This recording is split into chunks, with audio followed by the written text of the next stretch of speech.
ओम शांति। ओम शांति। ओम शांति।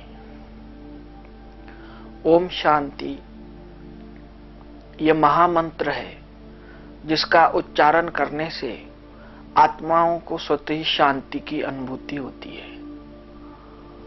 ओम शांति महामंत्र ये ऐसा महामंत्र है जिसके उच्चारण मात्र से ही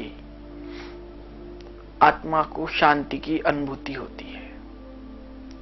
ओम शांति महामंत्र का अर्थ है कि मैं आत्मा शांत स्वरूप हूं। शांति मेरा स्वधर्म है। शांति के सागर परमपिता परमात्मा मेरे पिता है। शांति धाम मेरा घर है। यह स्मृति स्वतः ही आत्मा को आती है। इसीलिए हम ओम शांति महामंत्र का उच्चारण करते हैं। तो फिर से आप सभी मिलकर के बोलिए एक आवाज में, ओम शांति। अर्थ स्वरूप में स्थित हो जाइए। तो अभी हम परमात्मा का यथार्थ परिचय प्राप्त करते हैं। परमात्मा का परिचय आज मनुष्य को नहीं है। भगवान का परिचय नहीं है। भगवान को ढूंढ रहे हैं सभी मनुष्य, मंदिरों में, मस्जिदों में, चर्च में, सभी जगह मनुष्य भगवान को खोज रहे हैं। भगवान को प्राप्त करने के लिए अनेक प्रयत्न करते हैं, भक्ति करते हैं, पूजा करते हैं, तीर्थ यात्राओं पर जाते हैं। अनेक प्रकार से मनुष्य भगवान को प्राप्त करने का प्रयत्न करते हैं। किसी न किसी विधि के द्वारा हमें भगवान की प्राप्ति हो जाए, भगवान हमको मिल जाए। तो ये मनुष्य के मन की, सभी मनुष्य आत्माओं के मन की ये लालसा रहती है। तो उसी के आधार स्वरूप सभी मनुष्य भगवान को पुकार रहे हैं कि हे भगवान हमें दर्शन दो। तो सभी के मन में यह प्रश्न है कि भगवान कौन है। कई तरह के मनुष्य स्वयं को भी भगवान कहते हैं और सभी जगह हम भगवान को ढूंढ रहे हैं। तो मनुष्य के मन में यह कंफ्यूजन हो गया है कि आखिर भगवान है कौन, भगवान कैसे है, भगवान कैसे है, मनुष्य है या मूर्ति है, आखिर भगवान है कैसे। यह भी एक प्रश्न सभी के मन में उत्पन्न होता है। अगर कैसे है तो वो कहां रहते हैं, तो ये भी हमको पता नहीं है। अनेक मनुष्य अनेक तरह की बातें भगवान के लिए कहते हैं कि भगवान कहां रहते हैं, भगवान क्या करते हैं, तो ये भी हमें पता नहीं है। तो सभी के मन में यह कंफ्यूजन बना हुआ है, यह प्रश्न बना हुआ है। तो इन प्रश्नों का उत्तर भगवान ही स्वयं दे सकते हैं। तो मनुष्य कोई भी इन प्रश्नों का उत्तर दे नहीं सकता। तो ऐसे भगवान ने गीता में कहा है, यदा यदा ही धर्मस्य ग्लानिर्भवति भारत अभ्युत्थानं धर्मस्य तदात्मानं सृजाम्यहं परित्राणाय साधूनां विनाशाय च दुष्कृतां धर्म संस्थापना अर्थाय संभवामि युगे युगे। तो यह भगवान ने कहा है, जब जब धर्म की ग्लानि होती है, धर्म के नाम पर पापाचार, अत्याचार, भ्रष्टाचार होता है, तो ऐसे अधर्म की विनाश करने के लिए, सत्य धर्म सतयुग का स्थापना करने के लिए मैं अवतरित होता हूं। तो अभी यह कलयुग का अंत है और सतयुग के आदि का समय है, जिसे पुरुषोत्तम संगम युग कहते हैं। तो इस युग पर भगवान का अवतरण, परमात्मा का अवतरण, ईश्वर का अवतरण सृष्टि पर हो चुका है। तो भगवान कहते हैं कि मैं परकाया प्रवेश करता हूं, मैं जन्म मरण से रहित हूं, मैं अजन्मा हूं, मैं अयोनि हूं, मैं योनियों में नहीं आता हूं, मैं अभोगता हूं, मैं सुख दुखों का भोग नहीं भोगता हूं, मैं आता हूं, मैं परकाया प्रवेश करता हूं। मेरा परिचय कोई मनुष्य दे नहीं सकता, मैं स्वयं ही आकर के मेरा परिचय देता हूं। तो इस कलयुग के अंत समय में भगवान का अवतरण, परमात्मा का अवतरण, ईश्वर का अवतरण सृष्टि पर हो चुका है। तो भगवान कहते हैं कि मेरा नाम शिव है। तो शिव यह संस्कृत शब्द है जिसका अर्थ है कल्याणकारी, सर्व का कल्याण करने वाले, सर्व का भला करने वाले, मंगलकारी, हितकारी, कल्याणकारी शिव। तो ये उनका नाम है। पिताओं के पिता, जैसे धर्म पिता है, राष्ट्र पिता है, तो सभी पिताओं का पिता, सभी बापों का बाप, पिताओं का पिता वह है परम पिता। सर्व आत्माओं में सर्वश्रेष्ठ आत्मा, जैसे पापात्मा, पुण्यात्मा, धर्मात्मा, सभी आत्माओं में सर्वश्रेष्ठ आत्मा वह है परमात्मा। तो ये उनका पूरा नाम है, परम पिता शिव परमात्मा, ये उनका नाम है। तो परमात्मा, इनका नाम शिव है। तो नाम तो शिव है, लेकिन इनका रूप कैसा है? जिसका नाम होता है उसका रूप भी है, जिसके लिए कहते हैं सत्यम शिवम सुंदरम। वो सत्य है, उनका नाम शिव है और सदा सुंदर है। अब उनका रूप कैसा है? जिसके लिए साधु संत कहते हैं उनका रूप अति सुंदर है, जिनका रूप देखने से मनुष्य का दिल खुश हो जाता है, वो सदा सुंदर है। तो हम मनुष्य जो है बचपन में होते, छोटे बच्चे होते तो सुंदर होते हैं, बड़े होते तो और कैसे होते हैं, और बूढ़े होते तो और कैसे होते हैं। तो हमारा रूप दैहिक रूप है, लेकिन परमात्मा का रूप आत्मिक रूप है, ज्योति बिंदु स्वरूप। भगवान रूप में ज्योति बिंदु स्वरूप है। इसलिए कहते हैं कितना मीठा, कितना प्यारा शिव भोला भगवान। तो सदा मीठा, सदा प्यारा, सदा सुंदर परमपिता शिव परमात्मा, यह उनका नाम है और उनका रूप है ज्योति बिंदु स्वरूप। रूप में भगवान ज्योति बिंदु है। अब ज्योति बिंदु स्वरूप की पूजा नहीं कर पाते हैं। भाई ज्योति के ऊपर जल कैसे चढ़ाए, ज्योति के ऊपर फल फूल कैसे चढ़ाए, ज्योति की पूजा कैसे करे, ज्योति का अभिषेक कैसे करे, तो ज्योति की पूजा नहीं कर सकते हैं। इसीलिए भक्त लोगों ने भक्ति करने के लिए, पूजा करने के लिए, उपासना करने के लिए ये अनेक प्रकार के शिवलिंग बनाए। भारत में अनेक प्रकार के शिवलिंग है, पत्थर के हैं, धातुओं के हैं, अनेक प्रकार के शिवलिंग है, सोने के हैं, चांदी के हैं, बर्फ का भी शिवलिंग बनता है। कई प्रकार के शिवलिंग भक्ति पूजा आदि करने के लिए मनुष्यों ने बनाए हैं। लेकिन परमात्मा पत्थर है क्या? परमात्मा बर्फ है क्या? परमात्मा सोना चांदी है क्या? तो परमात्मा कैसे है? तो इसलिए कहा जाता है ज्योतिर्लिंग, ज्योति का प्रतीक।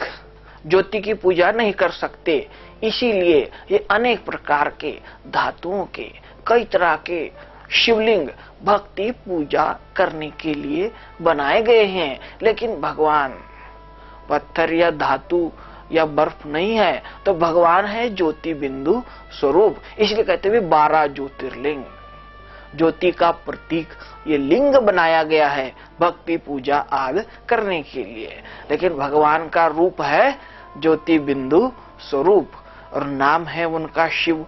रूप में भगवान ज्योति बिंदु और गुणों के है वो सिंधु। बिंदु में सिंधु समाया है, बिंदु में सिंधु समाया हुआ है। वो ज्ञान के सागर है, प्रेम के सागर है, सुख के सागर है, शांति के सागर है, आनंद के सागर है, सर्व गुणों के सागर है। बिंदु में सिंधु समाया हुआ है। रूप में बिंदु और गुणों के है वो सिंधु। उनके अंदर जो गुण है वो सागर के समान है, अथाह है, गुणों के सागर है, कभी खत्म नहीं होते, वो भरपूर है, ज्ञान के भंडार है, मुक्ति जीवन मुक्ति के दाता है, सर्व सुखों के दाता, दुख हरता, सुख करता, परमपिता परमात्मा शिव बाबा ये हमारे पिता है। रूप में बिंदु और गुणों के सिंधु। सिंधु अर्थात सागर। जैसे सागर में भी पानी है और गागर में भी पानी है, लेकिन गागर में पानी कहां से आया? जैसे सागर में पानी है और गागर में भी पानी है, लेकिन गागर में पानी कहां से आया? तो सागर से ही आया है। तो मनुष्य के अंदर भी गुण है, मनुष्य भी गुणवान है, विद्वान है, लेकिन मनुष्य के अंदर वो ज्ञान, वो गुण, वो शक्तियां कहां से आई? तो वो परमात्मा ने ही दी हुई है। परमात्मा सर्व गुणों के सागर है और मनुष्य एक गागर के समान अल्प है। परमात्मा अथाह है और मनुष्य अल्प है। अब सागर की गहराई में जाओगे तो मोती मिलते हैं, गागर में हाथ डालो तो केवल जल मिलता है और कुछ मिलता नहीं है। तो परमात्मा सर्व गुणों के सागर है और मनुष्य एक गागर के समान है। तो मनुष्य को कुछ दे नहीं सकता, परमात्मा ही सबको देने वाले दाता है, सर्व सुखों के दाता, ज्ञान के दाता, शक्तियों के दाता एक ही परमपिता परमात्मा शिव बाबा है। जो आज मनुष्य अंधश्रद्धा में भटक रहे हैं, ज्ञान का नेत्र नहीं है, अंधश्रद्धा में भटक रहे हैं। कहते भी है, नयनहीन को राह दिखाओ प्रभु, पग पग ठोकर खाए रे। दो नयन होते हुए भी, दो नेत्र होते हुए भी मनुष्य ये कहते हैं कि नयनहीन को राह दिखाओ प्रभु। आंखें होते हुए भी अंधे हैं, ज्ञान का नेत्र नहीं है। ज्ञान नेत्रहीन मनुष्य अंधश्रद्धा में भटक रहे हैं। अंधश्रद्धावश पाप कर्म करते हैं, पशुओं की बलि चढ़ाते हैं, अनेक प्रकार के रूढ़ी परंपराओं वश अंधश्रद्धावश पाप कर्म करते रहते हैं। तो ऐसी अंधश्रद्धा से, ऐसे पाप कर्मों से मुक्त करने के लिए भगवान आए हैं। ज्ञान का तीसरा नेत्र देने के लिए परमात्मा आए हैं। अंधश्रद्धा से मुक्त करने के लिए, ब्लाइंड फेथ को खत्म करने के लिए परमात्मा आए हैं। ज्ञान का नेत्र देने के लिए, ज्ञान नेत्र दाता परमात्मा है। अंधश्रद्धावश मनुष्य पाप कर्म कर रहे हैं, तो ऐसे पाप कर्मों से मुक्त करने के लिए परमात्मा आए हुए हैं। जो परमात्मा कब आते हैं? जैसे सभी देवी देवताओं का हम जन्मदिन मनाते हैं, श्री राम का, श्री कृष्ण का, सबका जन्मदिन मनाते हैं, लेकिन परमात्मा की क्या मनाते हैं? शिवरात्रि। भाई शिव आए रात में। अब रात कौन सी है? 12 घंटे का दिन, तो 12 घंटे की रात्रि नहीं है, तो ये कलयुग की रात है। तो इस कलयुग की रात में शिव आए हैं भाई, रात को दिन बनाने के लिए। जैसे रात होती है तो कीड़े कीटाणु मच्छर आदि आते हैं, और सूर्योदय हो जाता है तो सभी खत्म हो जाते हैं। तो ज्ञान सूर्य प्रगटा, अज्ञान अंधकार विनाश। तो ज्ञान सूर्य परमात्मा शिव बाबा का अवतरण सृष्टि पर हो चुका है। जो आत्मा के अंदर 5 विकारों का अंधकार छाया हुआ है, काम वासना, क्रोध, लोभ, मोह, अहंकार रूपी अंधकार आत्मा के ऊपर छाया हुआ है, जिसके कारण आज सभी मनुष्य दुखी है। चाहे भारत हो, चाहे अमेरिका हो, सभी जगह इन 5 विकारों का राज है। काम वासनावश मनुष्य दुखी है, क्रोधवश दुखी है, लोभवश दुखी है, मोहवश अहंकारवश मनुष्य दुखी हो गए हैं। तो इन विकारों से मुक्त करने के लिए परमात्मा आए हैं, सुख, शांति, आनंद, प्रेम, पवित्रता देने के लिए। तो इन 5 विकारों ने इस सृष्टि को नरक बना दिया है। तो इस नरक को स्वर्ग बनाने के लिए, इन बुराइयों को, इन विकारों को खत्म करने के लिए, सुख, शांति, आनंद, प्रेम, पवित्रता देने के लिए परमपिता परमात्मा शिव बाबा का अवतरण सृष्टि पर हो चुका है। इसलिए कहते हैं ज्ञान सूर्य प्रगटा, अज्ञान अंधकार विनाश। श्लोक भी गाते हैं, असतो मां सद्गममय, तमसो मां ज्योतिर्गमय, मृत्योर्मा अमृतम गमय। तो बोले हे ज्योति आओ, जो हमारी आत्मा के अंदर जो ये तामस अंधकार है, ये विकारों का अंधकार है, इस अंधकार से हमें मुक्त करो और ज्ञान से हमारी ज्योति जगाओ। तो हम सबकी ज्योति जगाने के लिए परमात्मा शिव बाबा का अवतरण इस सृष्टि पर हो चुका है। जो हमारी जीवन रूपी नैया 5 विकारों के भंवर में डूब रही है, भाई डूबती हुई नैया को परमात्मा पार लगाते हैं। तो हमारे जीवन रूपी नैया के खिवैया परमात्मा है। हम सत्यनारायण की कथा में भी सुनते हैं कि जब नैया डूब रही थी तब परमात्मा एक वृद्ध तन में आए और डूबती हुई नैया को पार लगाए। तब परमात्मा अभी आए हुए हैं, जो हमारी ये जीवन रूपी नैया है इस कलयुग विषय सागर में डूब रही है, गोते खा रही है। इस डूबती हुई नैया को पार लगाने के लिए परमात्मा आए हैं खेवैया बन के। तो कहते भी है, नैया मेरी पार लगा दो प्रभु।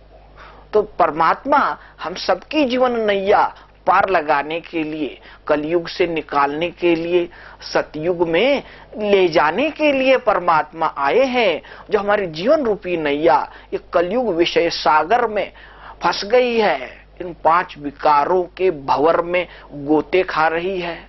तो इन 5 विकारों के भंवरों से निकालकर सतयुग स्वर्ग में ले जाने के लिए परमात्मा आए हैं। जो हमारे जीवन रूपी नैया को क्षीर खंड में लेके जाने के लिए, सतयुग में, स्वर्ग में, वैकुंठ में ले जाने के लिए परमात्मा आए हुए हैं, हमारे जीवन रूपी नैया को पार लगाने के लिए।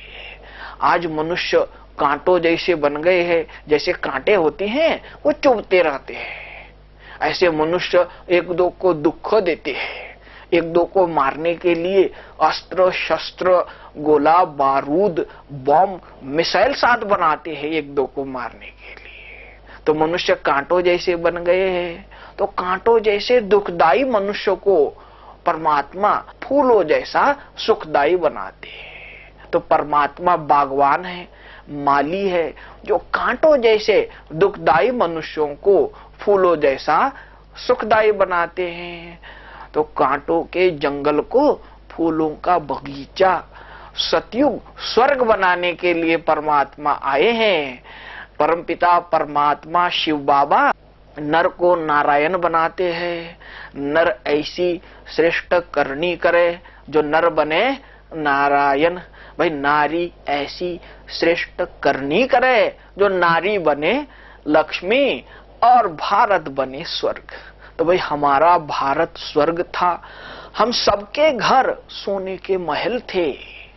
जो आज झोपड़े बन गए हैं, भाई झोपड़ों को महल बनाते हैं, नर को नारायण, नारी को लक्ष्मी और भारत को स्वर्ग बनाते हैं।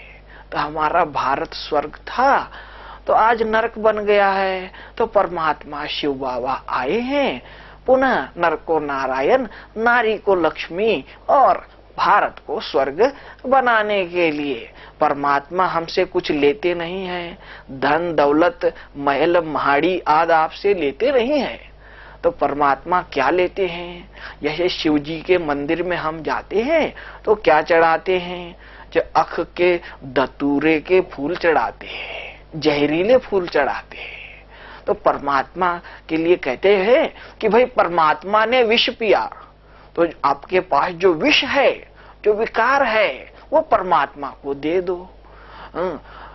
विकार दे दो, 5 खोटे सिक्के दे दो, स्वर्ग की बादशाही ले लो।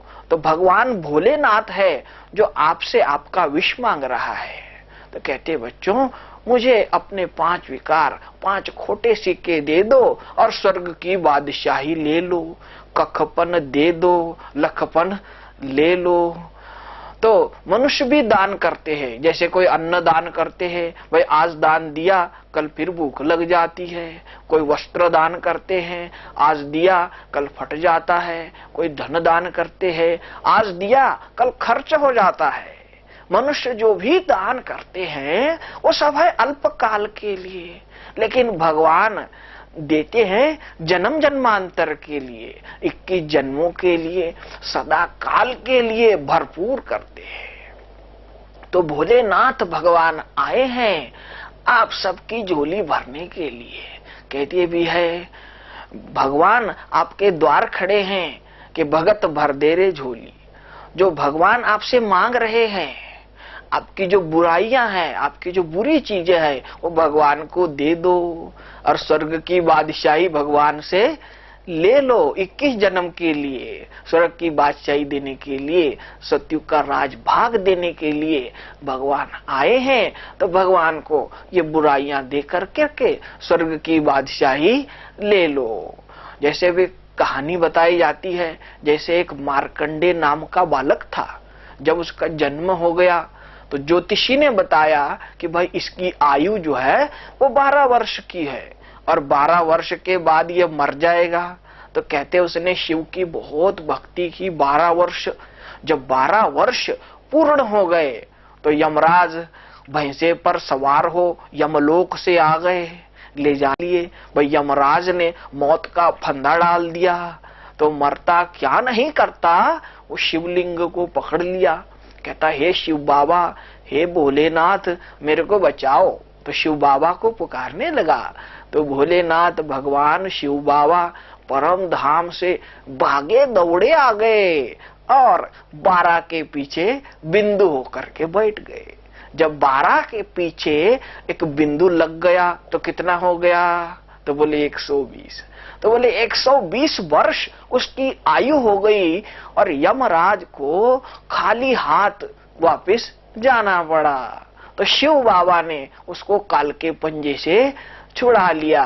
तो शिव बाबा हम सबको काल के पंजे से छुड़ाने के लिए आए हैं, आत्मा का सच्चा ज्ञान दे रहे हैं कि तुम देह नहीं हो, आत्मा हो।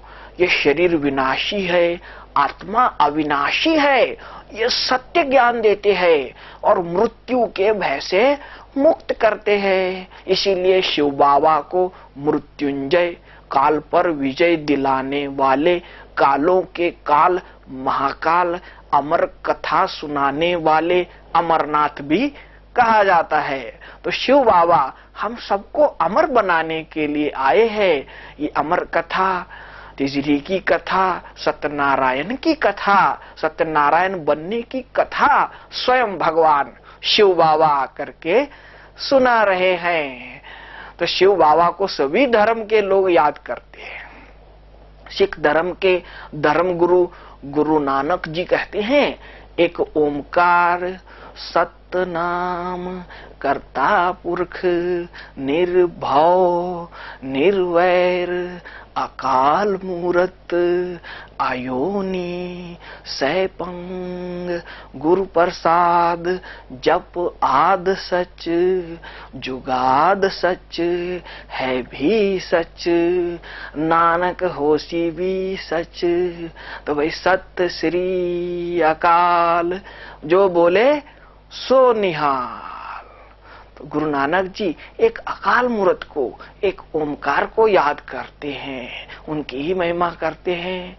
महात्मा बुद्ध, जिनका नाम था गौतम, वो एक राजा के पुत्र थे। तो महल में बैठे थे, तो महल की खिड़की से उन्होंने देखा एक वृद्ध महिला जा रही है। तो वृद्ध महिला जो बीमारी से पूरी तरह ग्रासित है और एक व्यक्ति की मृत्यु हो गई है, उसकी अर्थी वहां से जा रही थी। उन्होंने देखा भाई जीवन का अंत यही है, बुढ़ापा, बीमारी और मृत्यु। तो वो लाश के पीछे शमशान चले गए और जाकर के शमशान में वो बरगद के नीचे बैठे और वो तपस्या करने लगे। तो वहां पर उनको ज्योति स्वरूप परमात्मा शिव बाबा का साक्षात्कार हो गया।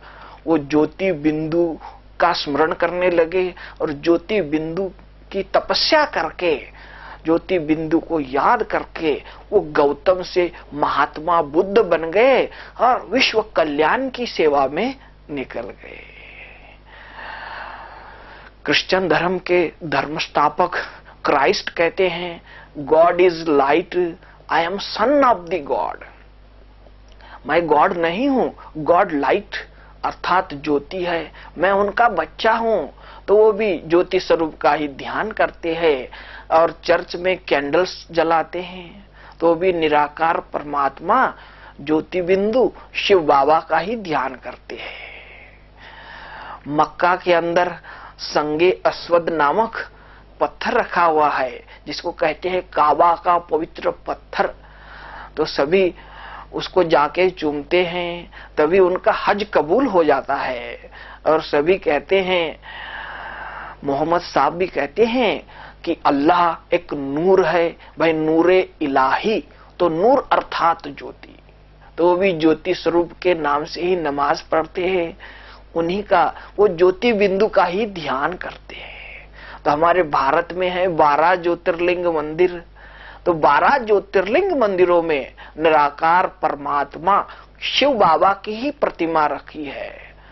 हमारे गुजरात में पहला मंदिर राजा विक्रमादित्य ने बनाया, जिसमें सोने का मंदिर बनाया और हीरे का शिवलिंग जिसमें लगाया। सौराष्ट्र सोमनाथ, श्रीशैल्य मल्लिकार्जुन, आंध्र प्रदेश में ये श्रीशैल में ये मल्लिकार्जुन ज्योतिर्लिंग है, निराकार ज्योति बिंदु परमात्मा शिव बाबा की यादगार। मध्य प्रदेश उज्जैन में ये महाकालेश्वर ज्योतिर्लिंग है, जो कालों के काल महाकाल है, जो हम सबको मृत्यु के भय से मुक्त कराते हैं, महाकालेश्वर ज्योतिर्लिंग है। ओमकारेश्वर ज्योतिर्लिंग, जो ओमकार परमपिता परमात्मा शिव बाबा की यादगार, ये मध्य प्रदेश में ओमकारेश्वर ज्योतिर्लिंग है।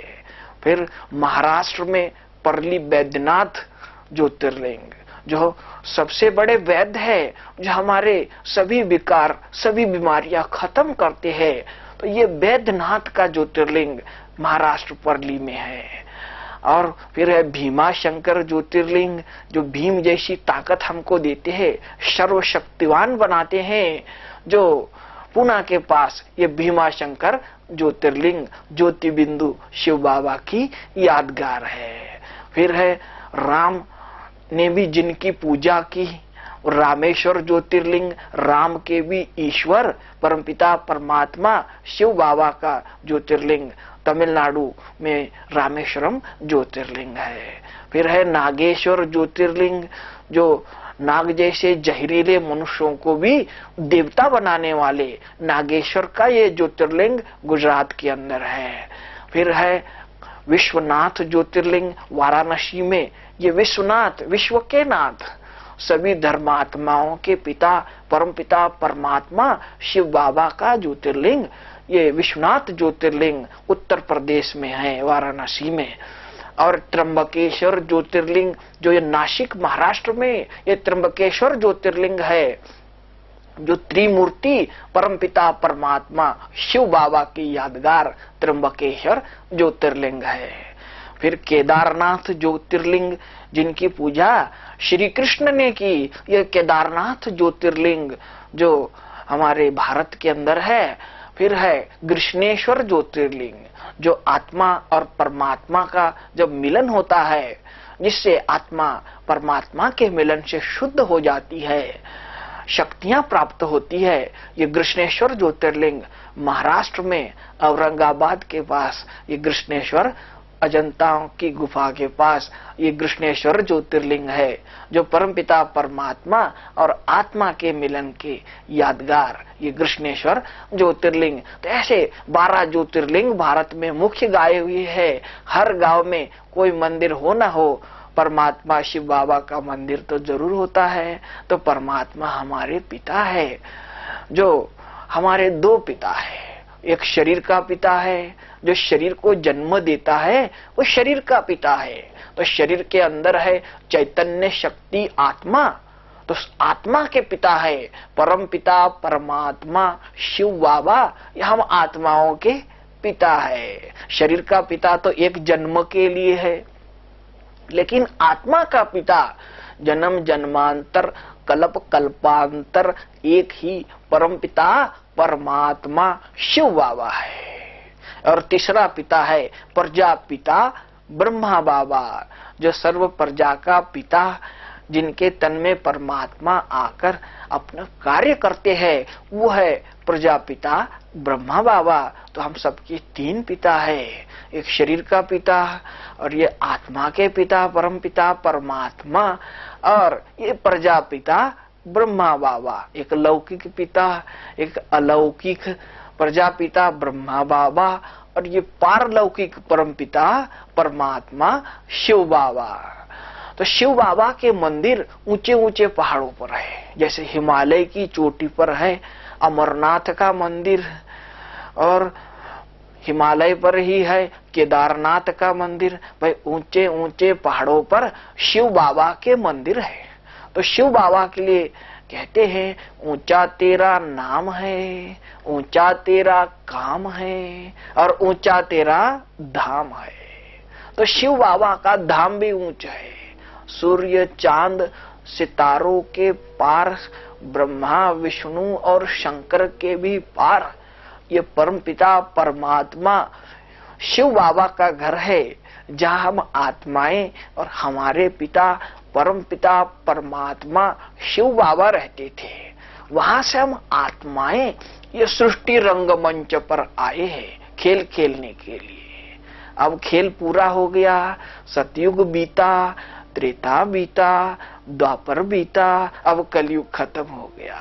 अब घर जाना है, देह को भूलो, स्वयं को आत्मा निश्चय करो, और इस तरह उड़ करके ज्योति बिंदु रूप में स्थित हो करके इस तरह उड़ करके हमें अपने घर वापस जाना है। हम आत्माएं जन्म मरण के चक्र में आते हैं, बालक किशोर युवा प्रौढ़ वृद्ध मृत्यु, हम जन्म मरण में आते हैं। लेकिन परमपिता परमात्मा शिव बाबा जन्म मरण में नहीं आते हैं। तो कब आते हैं? सतयुग त्रेता द्वापर कलयुग। तो कलयुग का अंत और सतयुग के आदि के बीच का थोड़ा सा समय है, इसे कहते पुरुषोत्तम संगम युग। तो इस पुरुषोत्तम संगम युग अभी चल रहा है। तो इस युग पर परमात्मा का अवतरण, भगवान का अवतरण इस सृष्टि पर हो चुका है। तो 1937 में 1937 में परमपिता परमात्मा शिव बाबा ने इस साधारण तन दादा लेखराज के तन में परमात्मा शिव बाबा ने प्रवेश किया और इनका नाम रखा प्रजापिता ब्रह्मा, और इनके मुख के द्वारा परमपिता परमात्मा शिव बाबा ये सत्य गीता ज्ञान सुना रहे हैं। जिस ज्ञान को आचरण में लाकर मनुष्य देवता बन रहे हैं।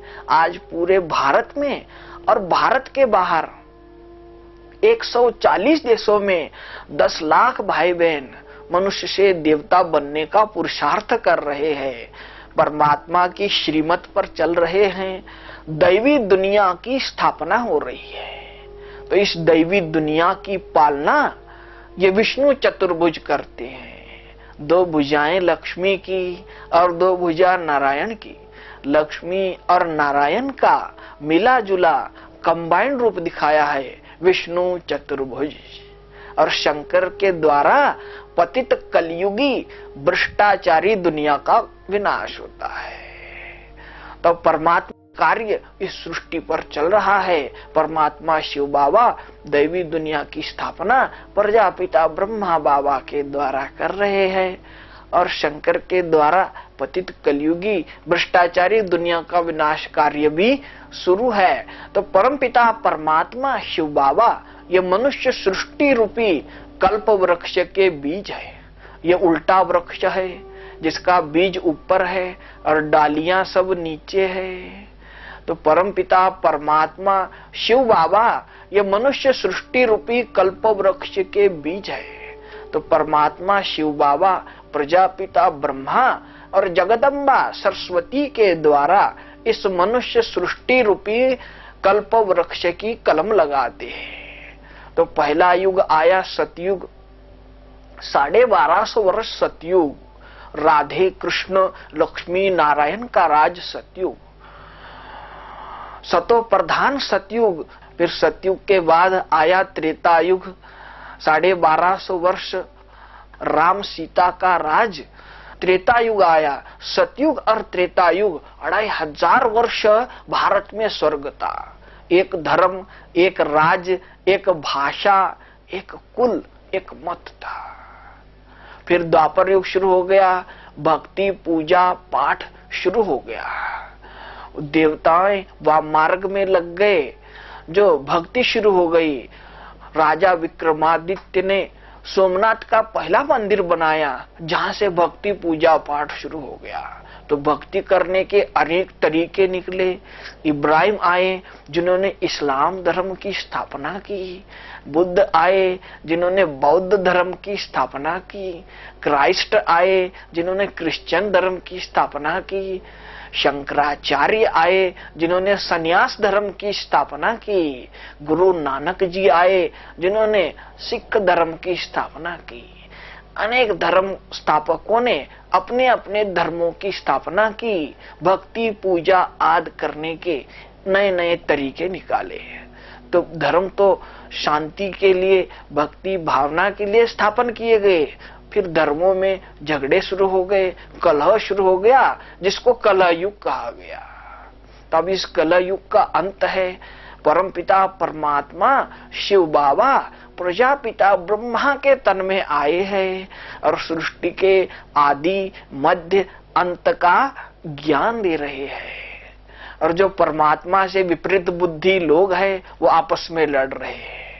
तो शास्त्र में कहते हैं यादव कौरव आपस में लड़े, यादवों के पेट से मुसल निकले और उन्होंने अपने कुल का नाश कर लिया। तो परमात्मा से विपरीत बुद्धि लोग बॉम्ब्स मिसाइल्स आदि बना करके आपस में लड़ने की तैयारियां कर रहे हैं, जो लड़के खत्म हो जाएंगे। जो परमात्मा से प्रीत बुद्धि है, परमात्मा की श्रीमत पर चलकर परमात्मा का ध्यान कर दैवी गुणों को आचरण में लाकर आने वाली सतयुगी दुनिया में देव पद को प्राप्त करेंगे। जो विपरीत बुद्धि होंगे वो लड़ करके खत्म हो जाएंगे। तो परमपिता परमात्मा कहते हैं अगर मेरे से प्रीत जोड़नी है, मुझे प्राप्त करना है, मेरे दर्शन करने हैं, तो पहले आप स्वयं के दर्शन करो। जब तक आप स्वयं को नहीं पहचानोगे तो मेरे को भी नहीं पहचान सकते हो।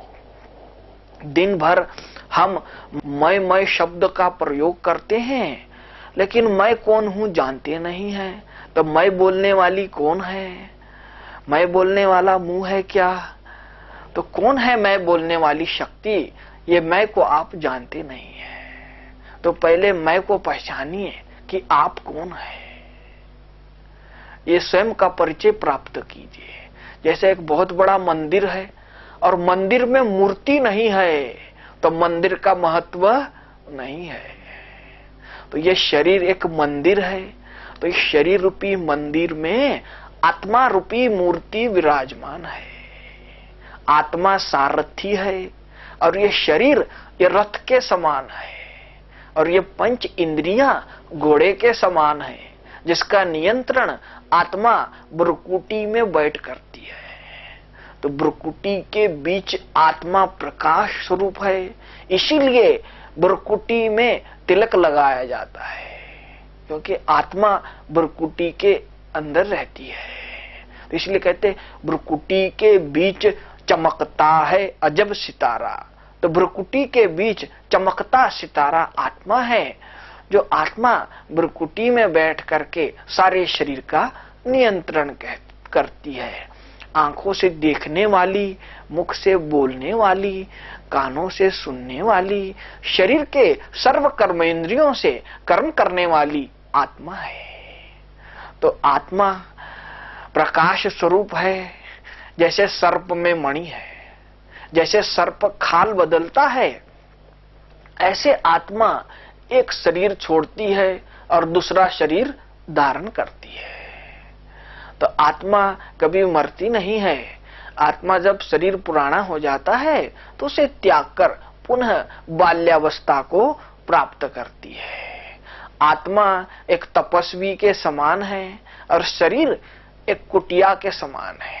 वह कुटिया में तपस्वी है तो कुटिया का महत्व है, भाई कुटिया में तपस्वी नहीं है तो कुटिया का महत्व नहीं है। आत्मा एक देह छोड़ दूसरा देह धारण करती है।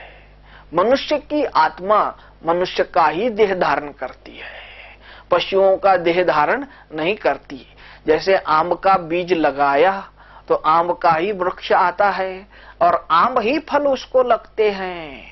ऐसे मनुष्य की आत्मा मनुष्य का देह त्याग पुनः मनुष्य का ही देह धारण करती है, पशुओं का देह धारण नहीं करती है। गीता में श्लोक भी लिखा है, नैनन छदंती शस्त्रानि नैनन दहंती पावका। भाई आत्मा को शस्त्र काट नहीं सकते, अग्नि उसे जला नहीं सकती, जल उसको भिगो नहीं सकता, हवा उसको सुखा नहीं सकती। आत्मा अजर अमर अविनाशी चैतन्य शक्ति है। आप भी आज है, कल भी आप रहोगे, आगे भी आप रहोगे। आप आत्मा अमर हो। शरीर मर जाता है, आत्मा मरती नहीं है, आत्मा अमर है। आत्मा एक पंछी के समान है और शरीर एक पिंजरे के समान है। जैसे पिंजरे से पंछी उड़ गया तो पिंजरा खाली हो गया, तो पिंजरे का कोई महत्व नहीं है। तो ये शरीर रूपी पिंजरे में आत्मा रूपी पंछी रहता है। आंखों की खिड़कियों से देखता है, मुख की खिड़की से बोलता है, कान की खिड़की से सुनता है। तो आत्मा पंछी शरीर में जब तक है तो शरीर को सब प्यार करते हैं, कहते हैं कि ये मेरी माँ है, ये मेरा बाप है, सभी प्यार करते हैं। जब आत्मा निकल गई तो सभी दूर भागते हैं, कोई प्यार नहीं करता है, उसे जला दिया जाता है। आत्मा एक मोती के समान है और शरीर एक सीप के समान है। समंदर किनारे सीपें तो बहुत होती है, लेकिन जिस सीप में मोती होता है उसी का महत्व होता है। आत्मा एक कैसेट के समान है और शरीर एक टेप मशीन के समान है। जैसे कैसेट में रिकॉर्डिंग होती है, ऐसे आत्मा में भी होती है। जैसे कल क्या खाया था, परसों क्या हुआ था, 10 साल पहले क्या हुआ था, ये सारा आत्मा में भरा हुआ है। एक छोटी सी आत्मा में 84 जन्मों का पार्ट रिकॉर्डिंग है। पिछला भरता जाता है, अगला चलता जाता है। आत्मा कैसेट के समान है और शरीर टेप मशीन के समान है। आत्मा मन के द्वारा सोचती है तो ये मन घोड़ा है जो दौड़ता रहता है। अभी अभी यहाँ है, अभी अभी अमेरिका जा सकता है। मन का घोड़ा दौड़ता रहता है, हवा से भी तेज दौड़ता है। तो हवा से भी तेज दौड़ने वाला ये मन रूपी घोड़ा है। मन रूपी घोड़ा और बुद्धि रूपी लगाम जब मन में बुरे विचार करते हैं तो बुरे कर्म होते हैं, जब अच्छे विचार करते हैं तो अच्छे कर्म होते हैं। जिसे पाप कर्म कहते हैं और इसे पुण्य कर्म कहते हैं। हम एक्टर हैं, जैसे एक्टर लोग भिन्न भिन्न प्रकार के कपड़े पहन करके नाटक करते हैं, ऐसे हम ये शरीर रूपी वस्त्र पहन करके सृष्टि रूपी रंगमंच पर कर्म कर रहे हैं। जैसे पाप कर्म करते हैं तो बोले पापात्मा, जैसे पुण्य कर्म करते हैं, दान पुण्य आदि करते हैं तो बोले ये पुण्यात्मा है। जैसे महान कर्म करते हैं तो बोले ये महान आत्मा है। जैसे धर्म के कर्म करते हैं तो बोलिए धर्म आत्मा है। देवताई कर्म करते हैं तो बोले ये देव आत्मा है। जैसे आत्मा शरीर के द्वारा कार्य करती है ऐसे उसका गायन होता है। शरीर का गायन नहीं होता है, आत्मा का ही गायन होता है। पापात्मा, पुण्यात्मा, धर्मात्मा, महात्मा, देवात्मा, तो परम पिता परमात्मा, जो हम सभी आत्माओं को पापों से मुक्त करके फिर से मुक्ति जीवन मुक्ति का वर्षा देते हैं, वह है परम पिता परमात्मा शिव बाबा। तभी हम कर्म का यथार्थ रहस्य, कर्म का दर्शन, कर्म का ज्ञान हम प्राप्त करते हैं। जैसे एक बच्चा ज्योतिषी महाराज के पास गया, कहा महाराज जी मेरे हाथ की रेखा दिखती है। बोले बेटा भगवान ने तेरे को 2 हाथ दिए हैं, 2 हाथ के साथ 2 आंखें दी है। तो बोले आंखें खोल और हाथों पर देख कि मैंने इन हाथों से क्या कर्म किए हैं और क्या फल मिलेगा। अगर अच्छे कर्म किए हैं तो स्वर्ग में सुख भोगेगा, सोने के महल में रहेगा, पुष्पक विमानों में बैठ के सैर करेगा, सोने के महल में बैठ सोने के चम्मच से दूध पिएगा, तो भाई स्वर्ग के सुख भोगेगा। बुरे कर्म किए हैं तो नरक के दुख भोगना पड़ेगा। नरक के दुखों से कोई भी छुड़ा नहीं सकते, क्योंकि मनुष्य ने किए कर्मों का दुख और सुख उसे ही मिलता है। जैसे एक राजा और एक मंत्री सैर करने निकले थे, तो भाई राजा ने मंत्री से पूछा कि मंत्री जी मुझे एक ऐसा व्यक्ति दिखाओ जो 3 जन्म का भूखा हो, और एक ऐसा व्यक्ति दिखाओ जो 3 जन्मों का भरपूर हो। तो मंत्री बताते हैं ये जो घास काटता व्यक्ति है, तो बोले ये 3 जन्मों का भूखा है। अब राजा पूछे वो कैसे? बोले सबको तो मिल रहा है, इसको ही क्यों नहीं मिल रहा? बेचारा दिन भर घास काटता है, शाम को जाके बेचता है, 4 आना 8 आना मिलता है, वो भी बीड़ी सिगरेट आदि पी करके खत्म करता है। पूर्व जन्म में कुछ पुण्य कर्म किया नहीं था, इसीलिए अभी कुछ मिला नहीं है, इसलिए घास काट रहा है। और घास काट के भी जो धन प्राप्त होता है वो बीड़ी सिगरेट दारू आदि पी करके खत्म करता है। पूर्व जन्म में कुछ पुण्य कर्म किया नहीं था, इसीलिए अभी कुछ मिला नहीं है, अभी भी कुछ पुण्य कर्म कर नहीं रहा, तो आगे भी कुछ मिलने वाला नहीं है। इसलिए ये 3 जन्मों का भूखा, गरीब, दुखी, भाग्यहीन व्यक्ति है। दूसरा व्यक्ति बताया जो सोना चांदी दान कर रहा था, उसके पूर्व जन्म इसके पास बहुत धन था जो इसने दान कर दिया। जब धन दान कर दिया तो सोना चांदी हो करके मिला, अब सोना चांदी भी दान कर रहा है। तो जरूर अगले जन्म हीरे मोती ही मिलेंगे। तो बोले ये 3 जन्मों का भरपूर भाग्यवान व्यक्ति है। जैसे एक व्यक्ति पौधे लगा रहा है, उसके बाप दादा ने बहुत पेड़ पौधे लगाए थे, उसके घर में खूब बाग बगीचे फल फूल है, जो खुद भी खाता है, दूसरों को भी खिलाता है, संतुष्ट है। लेकिन एक आदमी है जिसने एक ही पेड़ लगाया, जब सीजन आई फल तो तोड़ लिया, अब सोचता है अब पेड़ तो खाली हो गया, अब इसको रख के क्या करूं। तो बोले पेड़ भी काट के बेच दिया। जब अगली सीजन आई, लोग फल खाने लगे तो बैठ के पछताने लगा, अरे मेरे पास तो एक भी फल नहीं है। जब पेड़ ही काट दिया तो फल कहां से आएगा। तो बताया जो लगाता है वो पाता है, खाता है, जो काटता है वो पछताता है। जैसे एक चिड़िया होती है, तिनका तिनका ढूंढ के लाती है, प्यार से अपना घर बनाती है, उतनी ही लकड़ी वो ढूंढ के लाती है जितनी उसको आवश्यक है। कारपेंटर की तरह, टेलरिंग मास्टर की तरह उसकी सिलाई करती है, बुनाई करती है। इलेक्ट्रिशियन की तरह उसमें लाइट भी लगाती है। वो जिगनू का कीड़ा पकड़ कर ले आती है और उसमें फिट कर देती है, वो लाइट देते रहता है। बारिश के समय, तूफान के समय खुद भी रहती है और अपने बच्चों को भी रखती है। लेकिन एक बंदर है, उसका खुद का तो कोई घर होता नहीं, और बंदर पेड़ पर चढ़कर चिड़ियाओं के घोंसले भी तोड़ देता है। लेकिन जब बारिश आती है तो बंदर का तो घर होता नहीं, आश्रय के लिए लोगों के घरों में घुसता है, लेकिन वहां भी जाके चुप नहीं बैठता है, कपड़े फाड़ता है, बर्तन गिराता है, उधम मचाता है, जो लोग उसको मार के भगा देते हैं, क्योंकि उसके कर्म खराब है।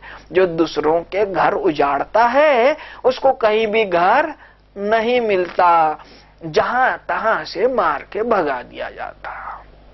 जैसे एक डाकू है, उसके हाथ में चाकू है।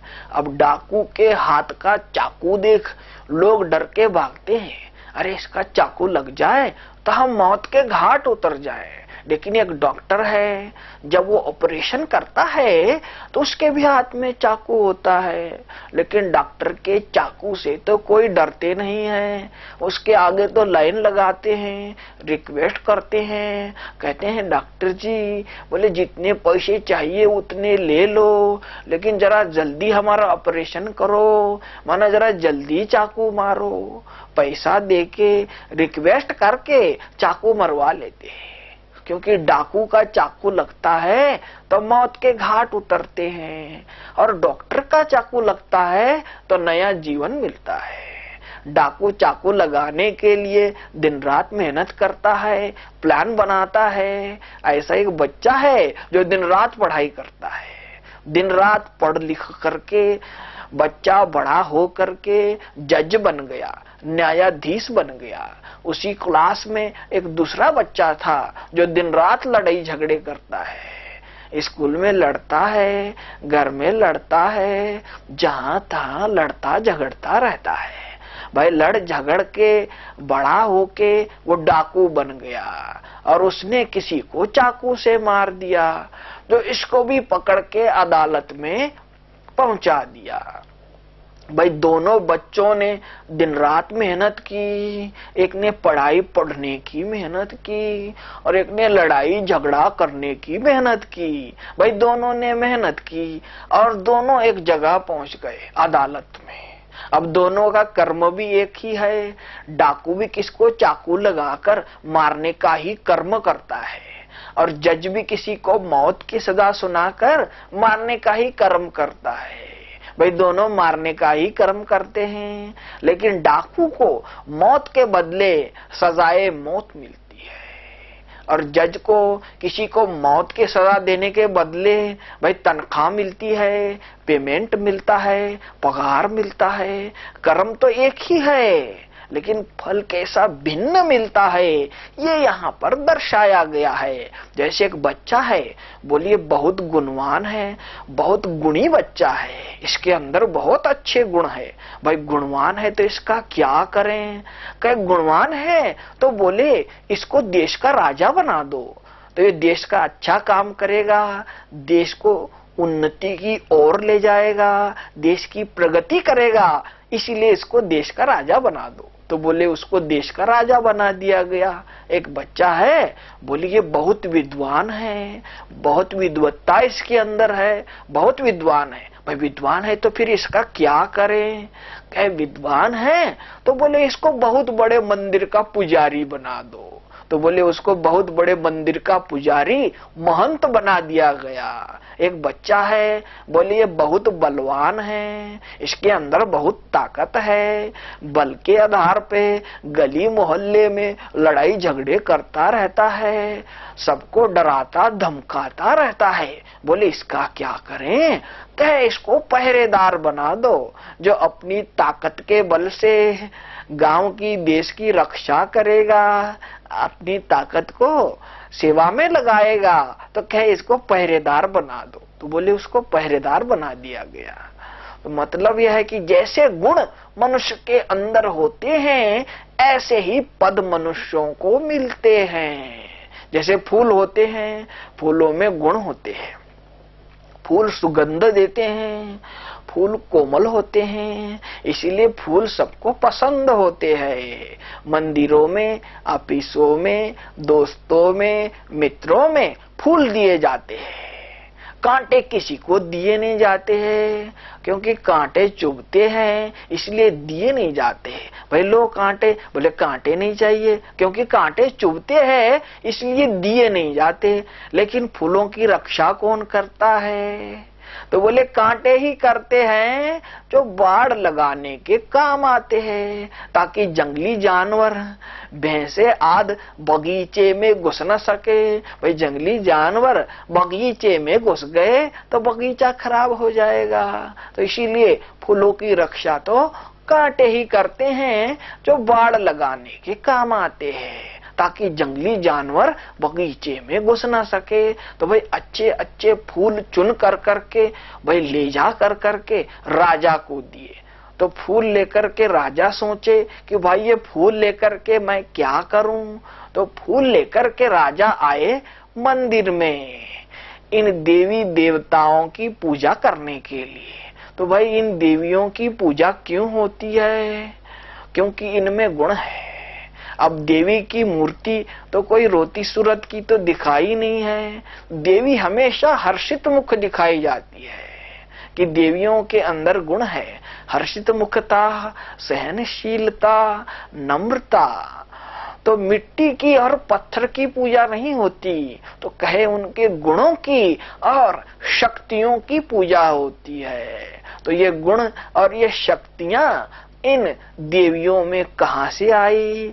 तो बोले इसी पुरुषोत्तम संगम युग पर गुणों के सागर, शक्तियों के सागर, परम पिता परमात्मा शिव बाबा का अवतरण हो गया। तो परमात्मा शिव बाबा से योग लगा के परमात्मा के गुणों को अपने जीवन में धारण किया। वही नर बन गया नारायण और वही नारी बन गई लक्ष्मी।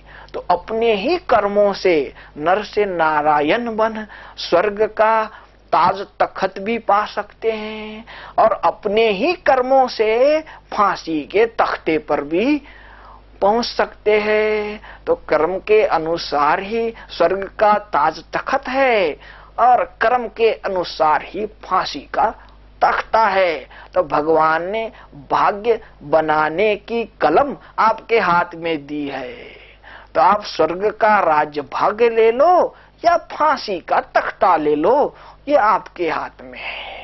तो आपका नसीब, आपका भाग्य आपके हाथ में है। श्रेष्ठ कर्म करके स्वर्ग का राजभाग प्राप्त करो, क्या माया रावण की मत पर चलकर भ्रष्ट कर्म करके फांसी के तख्ते पर पहुंच जाओ। जहां भी जाना है ये आपके हाथ में है। ओम शांति। अभी हम यहाँ पर राजयोग का अभ्यास कैसे करें, परमात्मा के समीप कैसे पहुंचे, मन बुद्धि को परमात्मा के ऊपर एकाग्र कैसे करें, परमात्मा का स्मरण याद कैसे करें, ये जानकारी हम यहाँ पर प्राप्त करेंगे। राजयोग की अनुभूति, जैसे परमात्मा का ध्यान करने की प्रयास कई मनुष्यों ने किया, आदि से लेकर अब तक भगवान को याद करने के लिए अनेक प्रयत्न करते रहे। जैसे एक व्यक्ति घर बार छोड़ के जंगल में गया, शेर की चमड़ी का आसन बिछाया और उसके ऊपर बैठ के परमात्मा को याद करने लगा। तो उसके मन का प्रश्न है कि मेरा मन भगवान में लगता नहीं। तो बोले भाई आपका मन कहाँ लगता है? तो कहे कि कोई साधु संत, गुरु गोसाई या जिंदगी भर किए कर्म याद आते हैं, या कोई मित्र संबंधी याद आते हैं, या कोई देवता की मूर्ति याद आती है, मुझे भगवान याद आते नहीं है। तो बताया कि भाई आपने एक चमड़ी तो नीचे बिछाई है, उसके ऊपर क्या रखा है? तो बोले देह। तो देह क्या है? तो बोले एक चमड़ी। याद किसको करते हो? तो किसी देहधारी मनुष्य को। तो देहधारी मनुष्य क्या है? तो बोले एक चमड़ी। नीचे एक चमड़ी, ऊपर एक चमड़ी, बीच में शरीर एक चमड़ी। तो भाई तीनों चमड़ियों के बीच में चौथी आत्मा फंस गई, चमड़ी के बोझ तले दब गई, चमड़ी से ऊपर निकल नहीं पाता और निराकार परमात्मा तक पहुंच नहीं पाता। याद तो करना चाहता है परमात्मा को, लेकिन याद आ गया उसको उसका कुत्ता। कह रहे कि मैं कुत्ते को सैर कराना था, वो कुत्ता उसको याद आने लग गया, कुत्ते के साथ उसका योग लग गया। करना चाहता था जीओडी गॉड को याद आ गया डीओजी डॉग, तो डॉग के साथ योग लग गया। तो कौन सा योग हो गया? तो बोले कुत्ते का योग हो गया।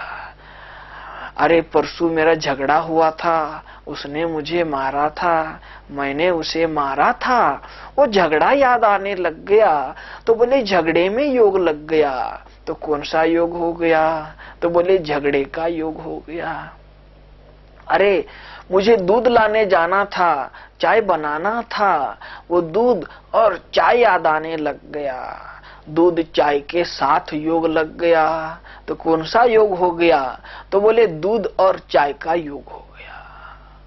अरे मुझे डॉक्टर के पास जाना था, फलानी दवाई लेनी थी, मेरा बीपी नीचे ऊपर हो रहा था, उसे चेक करना था, वो डॉक्टर याद आने लग गया। तो बोले डॉक्टर के साथ योग लग गया।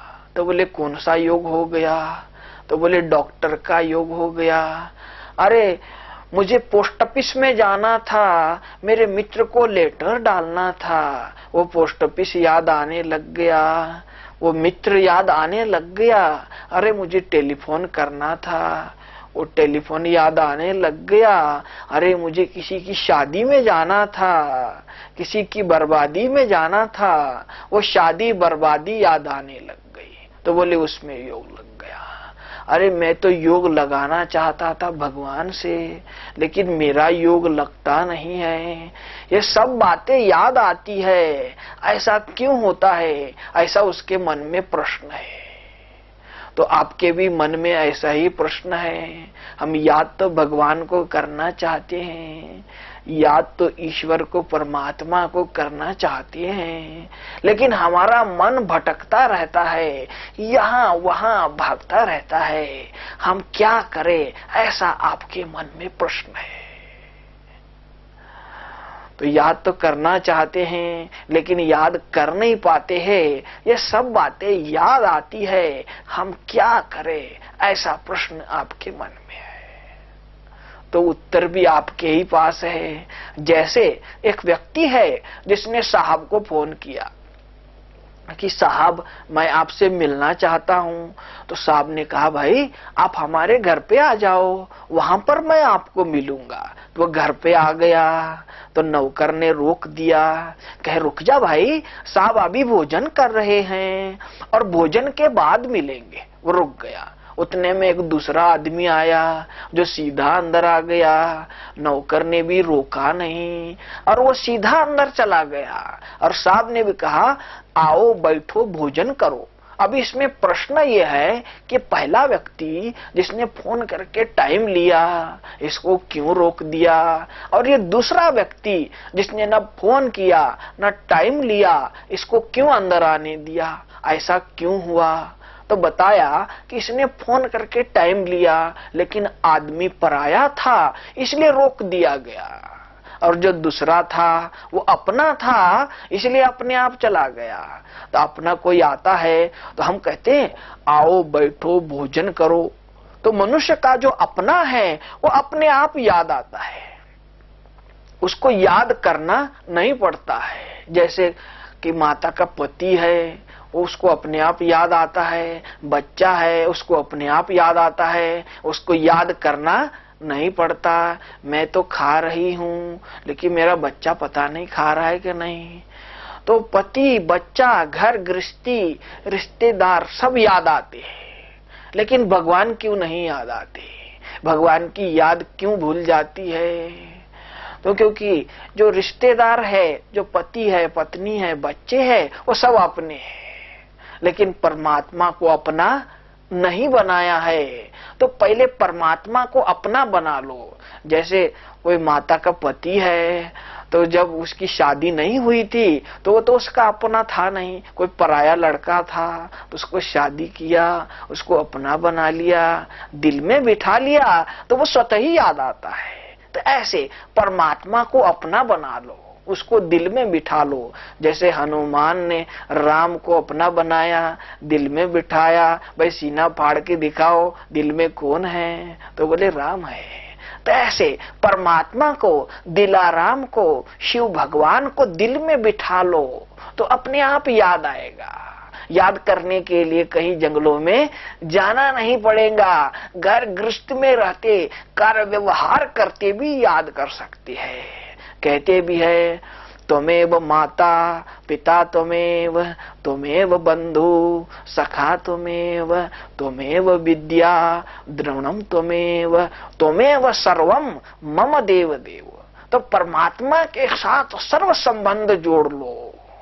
परमात्मा मेरी माता है, जैसे माता बच्चों की पालना करती है, उसको नहलाती धुलाती हर प्रकार से उसकी पालना करती है, तो ऐसे परमात्मा शिव बाबा हम बच्चों की पालना कर रहे हैं, रोज ज्ञान का स्नान कराते हैं, दैवी गुणों से हम बच्चों का श्रृंगार करते हैं। तो परमात्मा शिव बाबा हमारी माता है, परमात्मा हमारे पिता है, जो उंगली पकड़ के श्रीमत की राहों पर चलना सिखाते हैं। कहते हैं बच्चों मेरे कदम पर कदम रख करके चलो। तो हम बच्चों के लिए परमात्मा स्वर्ग का वर्षा लेके आए हैं, सुख, शांति, आनंद, प्रेम, पवित्रता का वर्षा, सतयुग की बादशाही का वर्षा शिव बाबा हमारे लिए लाए हैं। तो शिव बाबा हमारे बंधु है, जो हमारी रक्षा करते हैं 5 विकारों से, वो हम बच्चों के रक्षक है। परमात्मा हमारे सच्चे मित्र है, उनका हाथ हमारे हाथ में है, वो सदा हमारे साथ में है। परमात्मा हमारे साजन हैं, हम उनकी सजनियां हैं, हम दोनों साथ में रहते हैं। परमात्मा हमारे सतगुरु है, जो हमको रोज आशीर्वाद देते हैं, उनके आशीर्वाद का हाथ सदा हमारे सिर पर है। तो हमारे सतगुरु है, कहते बच्चों मैं तुम्हें साथ लेके जाऊंगा, दिल में बिठा के पलकों पे बिठा के मैं तुम्हें साथ लेके जाऊंगा, मैं तुम्हें छोड़ के नहीं जाऊंगा, साथ लेके जाऊंगा। तो परमात्मा हमारे सत्य शिक्षक है, तो रोज हमको मीठी मीठी शिक्षाएं देते हैं, मनुष्य से देवता बनाते हैं।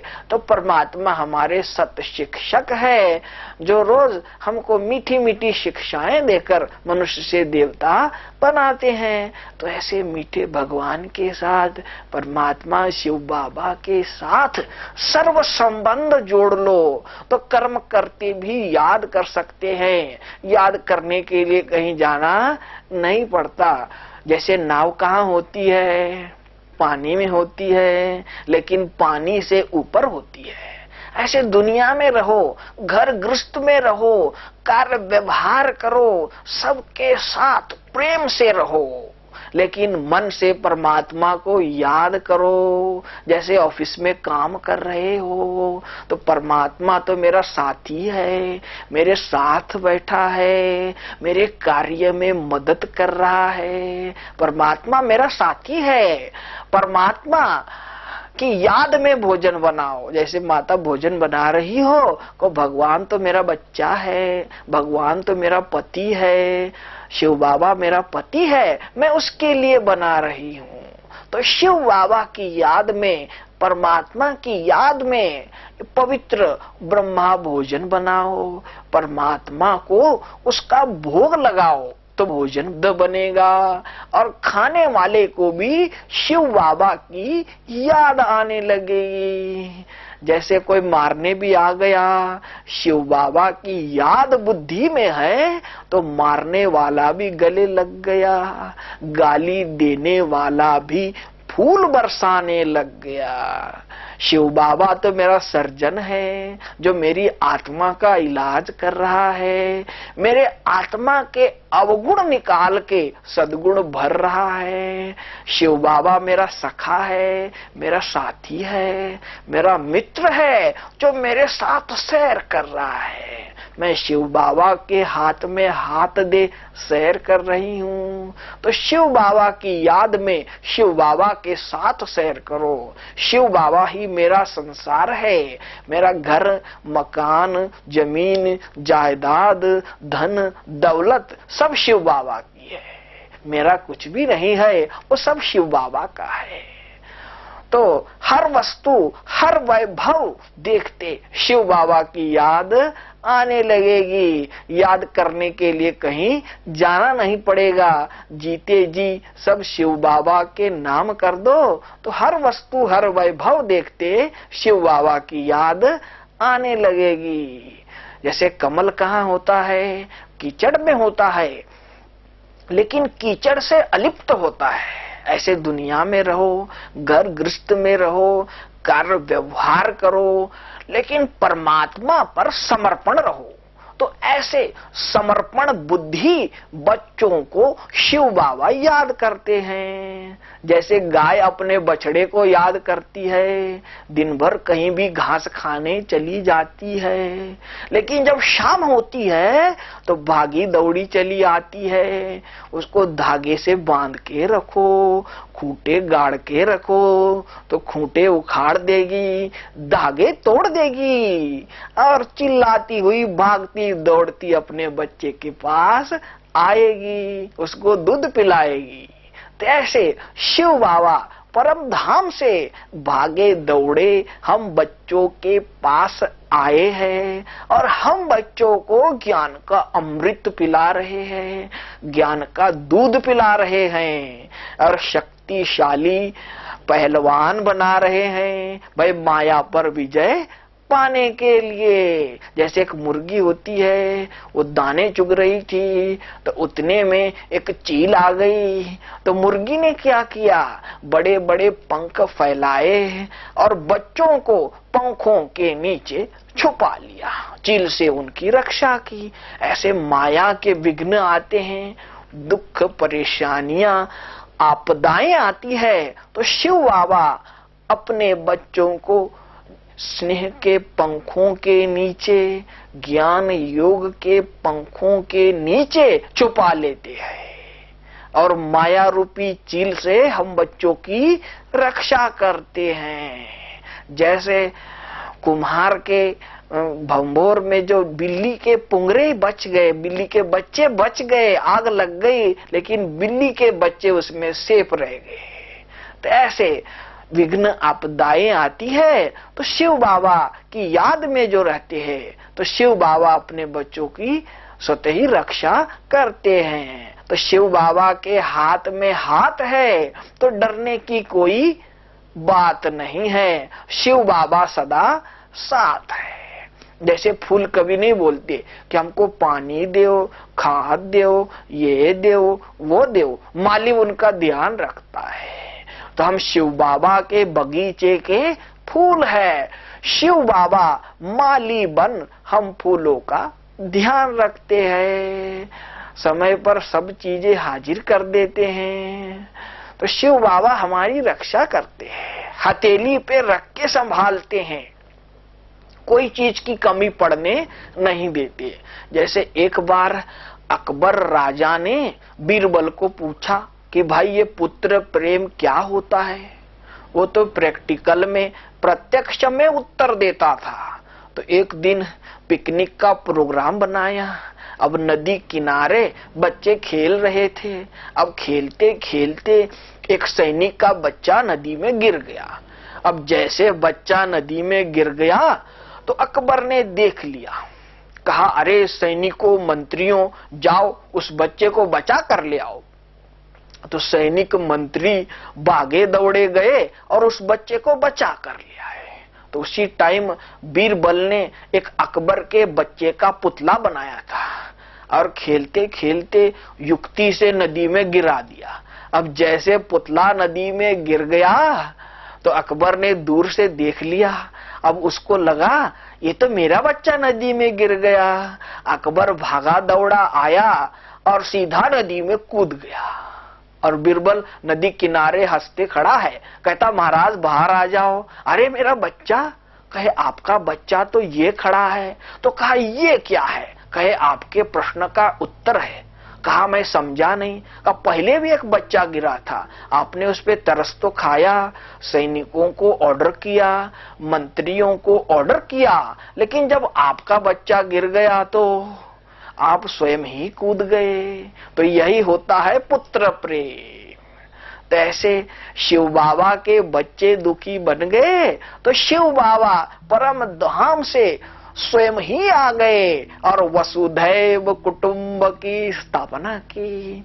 माता पिता बंधु सखा बन करके शिव बाबा हम बच्चों की पालना कर रहे हैं।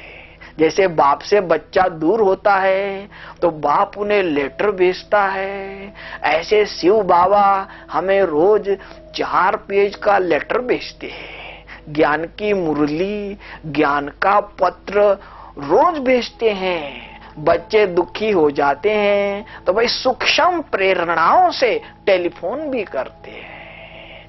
जैसे बाप दूर से बच्चों से मिलने आते हैं तो बच्चों के लिए खिलौने ले आते हैं, सौगातें ले आते हैं। ऐसे शिव बाबा परम धाम से हम बच्चों को मिलने आए हैं। तो हम बच्चों के लिए शिव बाबा क्या लेके आए हैं। कहते बच्चों मैं तुम्हारे लिए हथेली पर स्वर्ग लाया हूं, लेकिन ऐसा स्वर्ग लेने के लिए तुम्हें लायक बनना है, ज्ञान का स्नान करना है और दैवी गुणों का श्रृंगार करना है, तभी मैं तुम्हें स्वर्ग की सौगात दूंगा। जैसे राजा के दरबार में कोई बाहर का व्यक्ति जाता है तो रोक देते हैं, कह रुक जा भाई, राजा की अनुमति के बगैर, राजा की परमिशन के बगैर अंदर नहीं जा सकते हैं। लेकिन राजा का बच्चा जाना चाहता है तो कोई रोक नहीं सकता, पहरेदार भी सलाम करता है, राजा का बच्चा भागा दौड़ा चला जाता है, राजा बाहें पसारे उसको गोद में लेता और अपने सिंहासन पर बिठाता।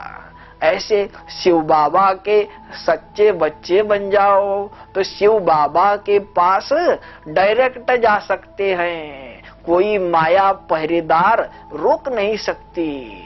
डायरेक्ट शिव बाबा के पास जा सकते हैं और शिव बाबा से स्वर्ग का वर्षा ले सकते हैं कि जहां हर नर नारायण था, हर नारी लक्ष्मी थी, सर्वगुण संपन्न, 16 कला संपूर्ण, मर्यादा पुरुषोत्तम, अहिंसा परमो धर्म, देवी देवताओं का राज्य था। नर श्रेष्ठ करनी करे तो नर बने नारायण, और नारी श्रेष्ठ करनी करे तो नारी बने लक्ष्मी, और भारत बने स्वर्ग। तो वे हमारा भारत स्वर्ग था। स्वर्ग के प्रथम राजकुमार महाराज श्री कृष्ण जब निद्रा से जगते थे तो कोयल मधुर गीत गाती थी, मयूर मोहक नृत्य करते थे, पंछियों के मधुर कलरव से राजकुमार श्री कृष्ण निद्रा से जगते थे।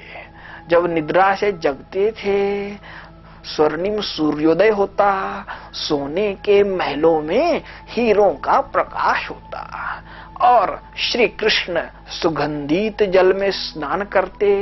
इत्र, गुलाब जल और फूलों के सुगंधित जल द्वारा श्री कृष्ण का स्नान होता। जरी कसब के स्वर्णिम हीरे जड़ित वस्त्रों के द्वारा श्री कृष्ण का श्रृंगार होता, और श्री कृष्ण सज धज के तैयार हो गए।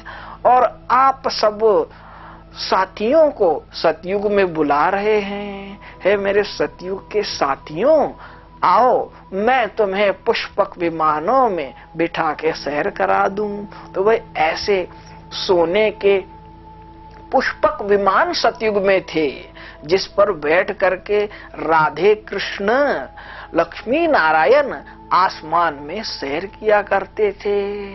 घी दूध की नदियां बहती थी, सुगंधित जल की, और चित्रकला, संगीत कला और नृत्य कला के द्वारा देवी देवताओं की पढ़ाई होती थी। पांचों तत्व सुखदायी थे, हवा, पानी, आकाश, पृथ्वी सभी सुखदायी थे। फल फूलों की बहार थी, फल फूल सदा लदे रहते थे, सदा बहारी मौसम था। गाय और शेर एक ही घाट पर पानी पिया करते थे। तो कितना प्यार इन प्राणियों में था, तो देवताओं में बहुत प्यार था। इसीलिए कहते कि सतयुग प्यार भरी दुनिया थी, जहां राधे कृष्ण सुखों के झूले में झूलते थे। खुशियां ही खुशियां थी, आनंद ही आनंद था, सदा बहार थी। सोने की पहाड़ियां थी, सोने हीरे मोतियों की पहाड़ियों पर राधे कृष्ण गोप गोपिकाएं रास लीला करते थे, हंसते खेलते नाचते गाते मौज बनाते रहते थे। और राधे कृष्ण बड़े हो गए तो शहनाइयां बजने लगी और स्वयंवर की तैयारियां होने लगी, और राधे कृष्ण का स्वयंवर हो गया। तो स्वयंवर के पश्चात उनका नाम परिवर्तन हो गया। श्री कृष्ण सो विश्व महाराजन श्री नारायण, और राधा सो विश्व महारानी श्री लक्ष्मी। और लक्ष्मी और नारायण का कंबाइंड रूप दिखाया, विष्णु चतुर्भुज, 2 भुजाएं लक्ष्मी की और 2 भुजाएं नारायण की। विष्णुपुरी ऐसा स्वर्ग अभी थोड़े ही दिनों में इस भारत भूमि पर आ रहा है। तो ऐसे स्वर्ग में जाने के लिए तो हमें गीता का अंतिम अध्याय नष्टो मोहा स्मृति लब्धा देह सहित देह के सभी संबंधों को भूल स्वयं को आत्मा निश्चय करो कि मैं एक आत्मा हूं। भ्रुकुटी के बीच चमकता सितारा हूं। मैं आत्मा शांत स्वरूप हूं। मैं आत्मा पवित्र स्वरूप हूं। मैं आत्मा इस सृष्टि रूपी रंगमंच पर खेल खेलने के लिए आई हूं। मेरा खेल अभी समाप्त हो गया। अब मैं आत्मा देह से निकल के अपने धाम जा रही हूं। नीले आसमान के पार, सूर्य, चांद और तारागण से भी पार, मैं आत्मा अपने घर जा रही हूं।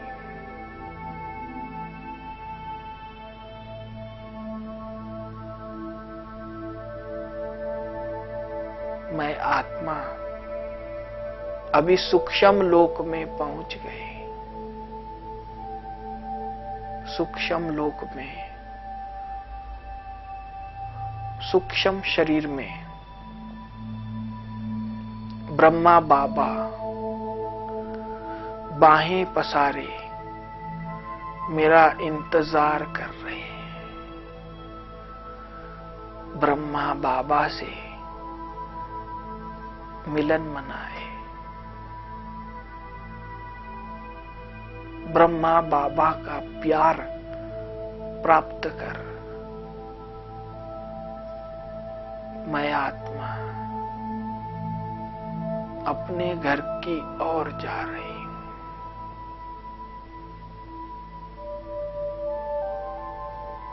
मैं आत्मा अपने घर जा रही हूं, जहां सुनहरा लाल प्रकाश है। सुनहरे लाल प्रकाशमय देश में मेरे पिता शिव बाबा विराजमान है। शिव बाबा निरंतर सुख, शांति, आनंद, प्रेम, पवित्रता की किरणें फैला रहे हैं।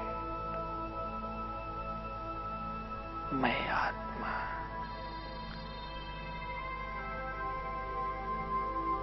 शिव बाबा के समीप पहुंच गए। शिव बाबा की शक्तिशाली किरणें मुझ आत्मा पर पड़ रही है। मुझ आत्मा के सभी विकार भस्म होते जा रहे हैं। मैं आत्मा शुद्ध, पवित्र, हल्की होती जा रही हूं। सभी बोझ भस्म हो गया। मैं आत्मा हल्की हो गई। कितना हल्कापन, कितनी शांति। मुझे शिव बाबा से प्राप्त हो रही है।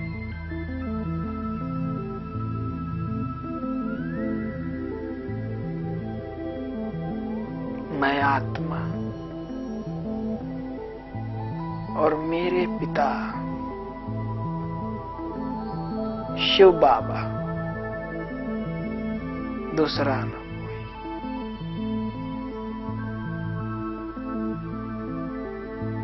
ये कितना सुंदर मिलन है,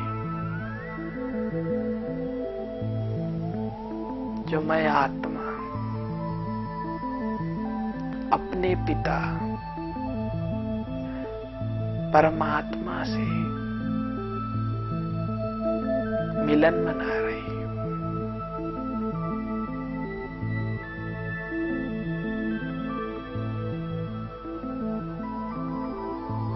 सर्व शक्तियों रूपी किरणें प्राप्त कर रही हूं।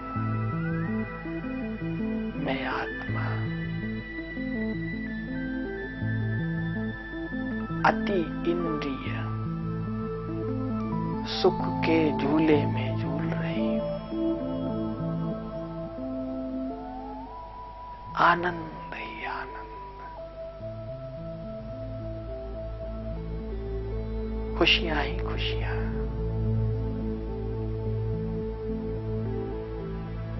मुझे शिव बाबा से प्राप्त हो रही है। शिव बाबा, मीठे बाबा, प्यारे बाबा, मैं आत्मा आपके पास आ गई।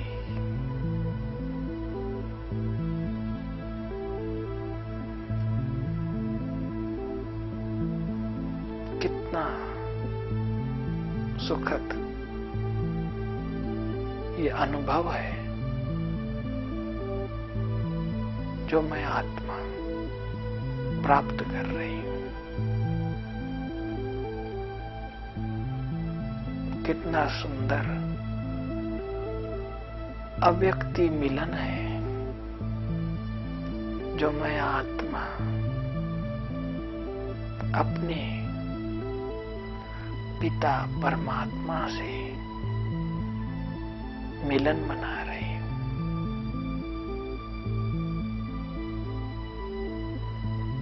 बाबा, आप कितने मीठे हो, जो सर्व शक्तियां, सर्व गुण मुझे दे रहे हो।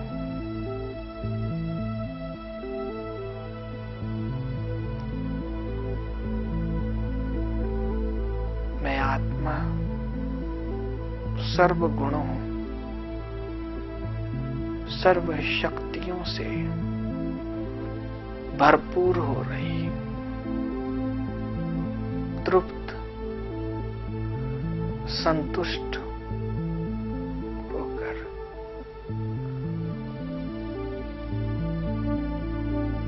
फिर से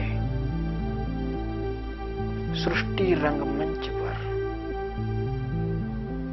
अभिनय करने के लिए वापिस जा रही हूं।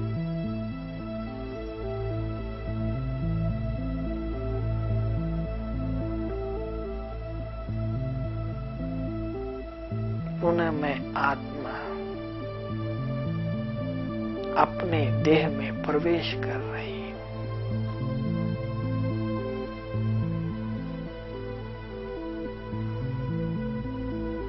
तो यह याद की यात्रा रोज सुबह 4 बजे आप जरूर कीजिए, जिससे आत्मा का परमात्मा से मिलन हो जाता है और सच्ची शांति, सच्चा सुख, परमानंद, अतीन्द्रिय सुख प्राप्त होता है, जिससे आत्मा शक्तिशाली बनती है, सभी रोगों से मुक्त होती है, सभी मनोविकारों और शारीरिक बीमारियों से भी आत्मा मुक्त हो जाती है। प्रजापिता ब्रह्मा कुमारी ईश्वरीय विश्वविद्यालय मुख्यालय आबू पर्वत के द्वारा यह परमात्मा का यथार्थ ज्ञान आपको दिया गया है। इसका 7 दिन का कोर्स आप स्थानीय सेवा केंद्र पर जाकर के प्राप्त कर सकते हैं और स्थानीय सेवा केंद्र की स्वीकृति से अपने मधुबन घर में आ सकते हैं। परमपिता परमात्मा शिव बाबा का अवतरण आबू की धरती पर होता है। आबू रोड तलहटी में ये शांतिवन आश्रम है, जहां पर परमपिता परमात्मा शिव बाबा का अवतरण होता है। तो ये 60 एकड़ की भूमि पर स्थापित यह आश्रम है, जहां पर एशिया खंड में सबसे बड़ा डायमंड हॉल बनाया गया है। प्रजापिता ब्रह्मा कुमारी ईश्वरी विश्वविद्यालय के हीरक जयंती समारोह पर यह डायमंड हॉल का उद्घाटन स्वयं परमात्मा ने किया, जिसमें 20,000 भाई बहन बैठ सकते हैं। नवंबर से लेकर मार्च तक परमात्मा का अवतरण यहाँ पर होता है। 15 भाषाओं में FM फ्रीक्वेंसी पर ट्रांसलेशन भी होता है और यह कमल पर विराजित तपस्या धाम है। कमल समान बनने की प्रेरणा देता है, जहाँ पर तपस्या की जाती है और भाई बहनों की रहने खाने पीने की व्यवस्था भी यहाँ पर बनाई हुई है। तो आप परमात्मा के घर में आ सकते हैं और यथार्थ ज्ञान पुनः आप यहाँ पर आकर के प्राप्त कर सकते हैं। आबू पर्वत पर प्रजापिता ब्रह्मा बाबा की कर्मस्थली, बाबा की झोपड़ी, जहां पर बाबा ने तपस्या की है, जहां पर स्वतः पत्र लिखा करते थे, और ये बाबा का कमरा है जहां पर बाबा विश्राम करते थे। और हिस्ट्री हॉल, यहाँ पर बाबा ने ज्ञान अमृत सुनाया। परमपिता परमात्मा शिव बाबा ने प्रजापिता ब्रह्मा के द्वारा जो ज्ञान सुनाया, वही ये हिस्ट्री हॉल है। और ये बाबा का शांति स्तंभ है, जहां बाबा आज भी विराजमान है और सारे विश्व को शांति की प्रकाश दे रहे हैं। और ये ओम शांति भवन यूनिवर्सल पीस हॉल है, जहां पर कई कॉन्फ्रेंस होती है।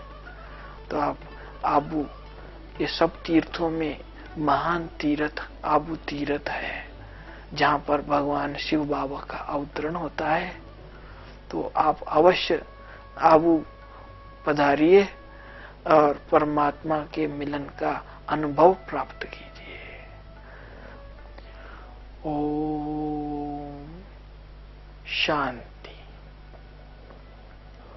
ओम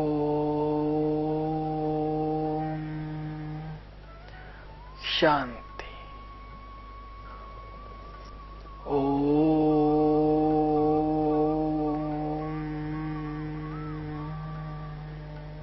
शांति शांति शांति। फरिश्ते हैं हम, बहुत दूर है अपना घर, आए थे धरती पर अब लौट रहे हैं उधर। फरिश्ते हैं हम, बहुत दूर है अपना घर, आए थे धरती पर अब लौट रहे हैं उधर।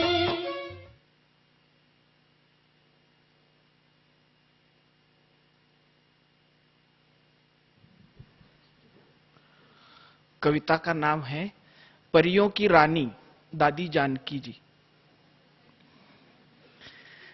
एक परी मधुबन से उड़ी, जानकी था जिसका नाम। लंदन में जिसने परिस्तान बनाया, अनेक परियों को जगाया। ज्ञान योग के पंख दे जिसने उड़ना सिखाया। भगवान भी जिस पे नाज करता, इसने मुझे विश्व कल्याणकारी बनाया।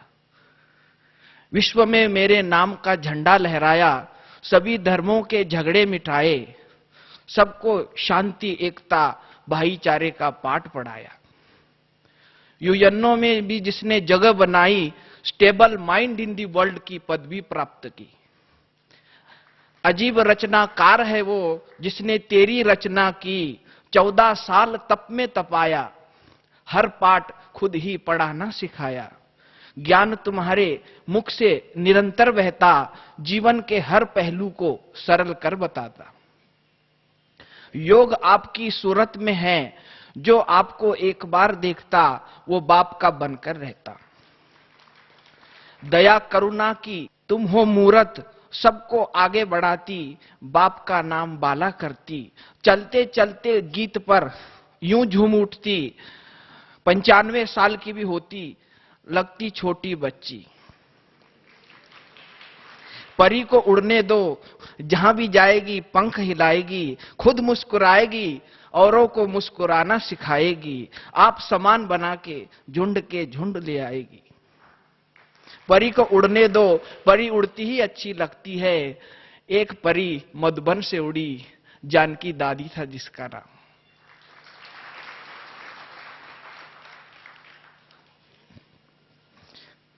दादी, आज की मुरली पर मैंने एक छोटी सी लाइन लिखी थी। आज की मुरली में बाबा आया था, क्या नाम है आपका? प्रहलाद।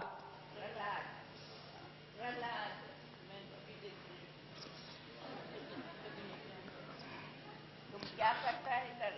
मैं दादी म्यूजियम में गाइड करता हूँ और वीडियो कक्ष में वीडियो दिखाता हूँ। इधर म्यूजियम में? इधर म्यूजियम है, वीडियो कक्ष है। इधर जो म्यूजियम है ना बाहर, हाँ, मोहन जहाँ बैठता है वो दिखाता है सबको। और क्या करता है? Video show, slide show, laser show. Video show करता है, वीडियो शो दिखाता है। मेरे इस कविता का शीर्षक है, आज की मुरली में आया था, हमारे दिल में लगी है आग प्रभु मिलन की। इतनी लंबी है? छोटी सी। हमारे दिल में लगी है आग घर जाने की। हमारे दिल में लगी है आग शिव क्षमा पर फिदा होने की। हर अग्नि परीक्षा से हम पास हो जाएंगे। राम की सच्ची सीता बन राम के साथ राम राज्य में जाएंगे। हम वो हनुमान हैं जो योग अग्नि से रावण की लंका को दहन कर देंगे, राम राज फिर लाएंगे। क्योंकि हमारे दिल में लगी है आग खुद को मिटाने की, खुदा को प्रत्यक्ष करने की। क्योंकि हमारे दिल में लगी है आग 63 जन्मों के पापों को भस्म करने की। क्योंकि हमारे दिल में लगी है आग 63 जन्मों के पापों को भस्म करने की, सच्चा सोना बन स्वर्णिम युग में जाने की। ये आग नहीं बुझेगी, धूं धूं कर यूं ही सुलगती रहेगी। इस रुद्र यज्ञ की आग में सारी पुरानी दुनिया स्वाहा हो जाएगी। वाह वाह दुनिया आएगी, फूल खिलेंगे, खुशबू फैलेगी, राधा कृष्ण संग रास रचाएगी। खुशियों की दुनिया आएगी, चारों ओर खुशहाली होगी। स्वर्णिम दुनिया आएगी, स्वर्णिम दुनिया आएगी। ओम शांति।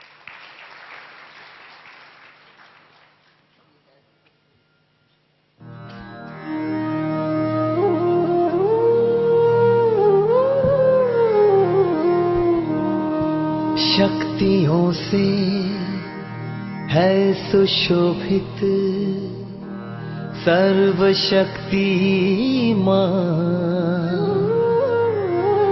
लुटा रहा है वो वरदाता वरदानों की खान। ये कविता है दादी की क्लास और बाबा की मुरली के ऊपर। इस कविता का नाम है सचखंड। सचखंड? अच्छा, तुम ना अपना परिचय दो। कल टोली लेते मुस्कुरा रहा था बहुत। मैं कहा क्यों मुस्कुरा रहा है? का कविता सुनाने चाहता हूं, मैंने कल सुनाना। तैयार होके आया है? नहीं? अच्छा, भले सुना। बाबा की मुरली में ये वाक्य आया था, झूठी माया झूठी काया, झूठा सब संसार, झूठी माया की झूठी मत पर चल, सच खंड को झूठ खंड है हमने बनाया। सच्चे साहेब शिव बाबा आए हैं, हमें सच बोलना सिखाए, सच खंड में ले जाए भाई, सच खंड में ले जाए। माया चूही चूह चूह कर, माया चूही चूह चूह कर, चोच मार मार कर हमें झूठा है बनाए। सच्चे साहेब शिव बाबा आए, ज्ञान चिता पर चढ़ाए, योगाग्नि में तपाए, सच्चा सोना है बनाए। सच खंड में ले जाए भाई, सच खंड में ले जाए। सच्चा खाना सच्चा पीना, सच्चे होकर रहना, सच्चे साहेब शिव बाबा की श्रीमत पर कदम कदम है चलना भाई, कदम कदम है चलना।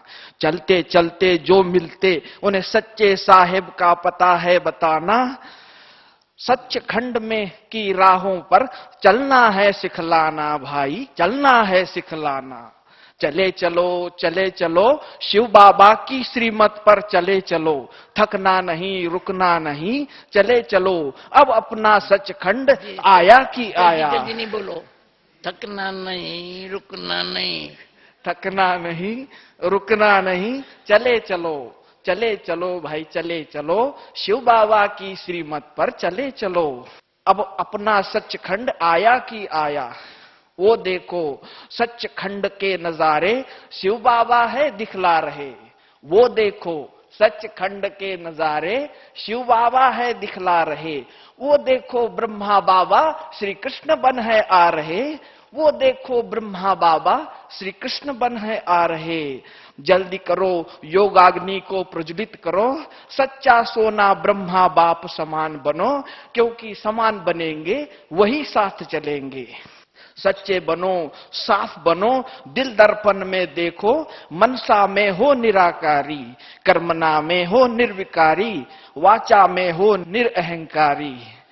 वक्त है कम लंबी मंजिल साथ हमें जाना, श्री कृष्ण के साथ साथ पहले जन्म में हमें आना है, पहले जन्म में हमें आना है। ओम शांति। थैंक यू, बहुत अच्छा।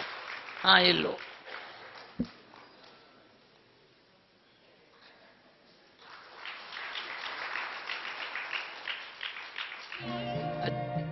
है मेरी आत्मा अब चल कर ले मिलन।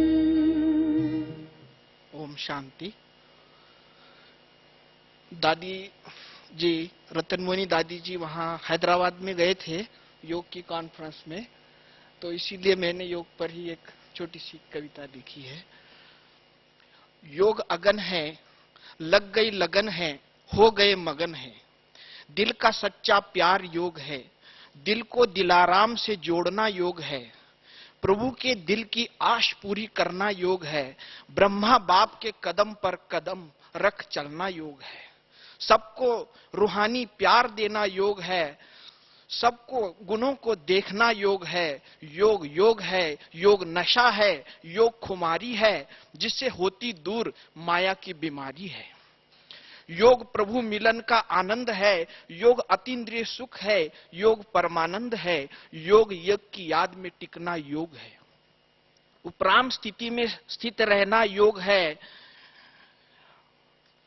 योगी योग लगाता जा, पापों को भस्म करता जा, वक्त है कम लंबी मंजिल, पावन तुझको बनना है, धर्मराज के आगे भी सिर उठा के तुमको जाना है। नजरों से नजर तुम्हें मिलाना है, हंस के विदाई लेना है, योगी योग लगाता जा, स्वराज अधिकार पाता जा, स्वराज से ही मिलेगा तुझको विश्व का राज, जो राज तुझसे माया ने छीना है, कला काया सब चट कर गई है, वही राज शिव बाबा तुम्हें देने आया है। खोया हुआ भाग्य, छीना हुआ राज वापिस तुमको मिलने वाला है, अब ताजपोशी तुम्हारी होने वाली है, अब मिल रहा है लाइट का ताज और भगवान के दिल का तखत। भविष्य में मिलेगा रत्न जड़ित ताज और विश्व के राज का तखत। अब मिट्टी से खेलना छोड़ दो, नहीं तो बहुत पछताओगे। राज भी जाएगा, ताज भी जाएगा, रोता रह जाएगा। सावधान, होशियार, खबरदार, अब नहीं तो कभी नहीं। कलप कलप की बाजी गवा दोगे, फिर रोते रह जाओगे। उठ जाग मुसाफिर, प्रभु देने आए रत्नों का उपहार। हर अंग को तुझे दिव्य गुणों से सजाना है, क्योंकि दैवी दुनिया में तुझको जाना है। उठ जाग मुसाफिर, भोर भई सवेरा आना है। तुम्हें मुक्ति में जाके जीवन मुक्ति में आना है। अब दुख के दिन बीते रे भैया, सुख के दिन आने हैं। सुख में तुमको जाना है, श्री कृष्ण की दुनिया में तुमको जाना है। ओम शांति। तपस्या के पथिको तुम्हें नूतन पथ रचना होगा। वक्त है कम लंबी मंजिल, तुम्हें तेज कदम चलना होगा।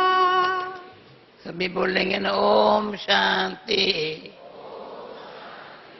कभी कल की मुरली जो बाबा ने चलाई थी, कल की मुरली के आधार पर यह कविता है। दौड़ लगाओ भाई दौड़, रेस लगी है रेस, मुक्ति में जाने की रेस, जीवन मुक्ति में जाने की रेस। जो पहुंचेगा पहले वही पाएगा इनाम नंबर 1 का। नवरत्न में आने का, विश्व महाराजन बनने का। दौड़ लगाओ भाई दौड़, ज्ञान की दौड़, योग की दौड़, धारणा की दौड़, सेवा की दौड़। चारों सब्जेक्ट में नंबर 1 आने की दौड़। थकना नहीं, रुकना नहीं, निराश हताश होना नहीं, क्योंकि माया संशय के बादल ढाएगी, लक्ष्य से तुम्हें भटकाएगी, कई चमकीले प्रलोभन देगी। उनके चक्कर में चक्कर खाते न रह जाना। दौड़ लगाओ भाई दौड़। सावधान, ये दौड़ कल्प में एक ही बार लगती है। अब कि तुम हार जाओगे, कलप कलप हारते रह जाओगे। काला मुंह किसे दिखाओगे? इसीलिए दौड़ लगाओ भाई दौड़। अब कलयुग के बादल छटने वाले हैं, स्वर्णिम सवेरा आना है। ब्रह्मा बाप ने श्री कृष्ण का रूप धरना है, तुम्हें उनके साथ रास रचाना है। इसीलिए दौड़ लगाओ भाई दौड़। सर्वगुण संपन्न बनने की दौड़, 16 कला संपूर्ण बनने की दौड़, मर्यादा पुरुषोत्तम बनने की दौड़। दौड़ लगाओ भाई दौड़, ये दौड़ नहीं रोकेगी। तुम पिछड़ गया तो क्या, दूसरे आगे निकल लेंगे। इस रेस में 9 लाख रेसलर है, इस रेस में 9 लाख रेसलर है। तुम्हें आगे निकलना है, तुम्हें आगे निकलना है। इसीलिए दौड़ लगाओ भाई दौड़। तुम्हें बाप समान बनना है, संपूर्ण फरिश्ता बनना है। दौड़ लगाओ भाई दौड़। लो पहुंच गए, थोड़ी और बची है। दौड़ो, देखो स्वर्णिम नजारे दिख रहे हैं। दौड़ो दौड़ो दौड़ो दौड़ो। ओम शांति। किस टाइम पे बनाई यहाँ कौन से टाइम पर बैठ के बनाई? सवेरे बनाया। हाँ, जब सवेरे मुरली सुनी ना, मुरली सुननी, हाँ, तो उसके बाद बाबा ने टच किया। टच किया बाबा है। परी ने सुनी सुनते हैं ना सवेरे, योग के बाद मुरली चलती है ना दादी। अच्छा योग के बाद सुनाते हैं ना इधर। अच्छा, योग के बाद सुनाता है तुम? नहीं, मुरली सुनाती है ना बहन, हाँ। उस समय सुन के इसको विचार आता है, फिर बैठ के लिखता है। भाई ताली तो बजाओ, प्यारा करो। सारी मुरली याद है।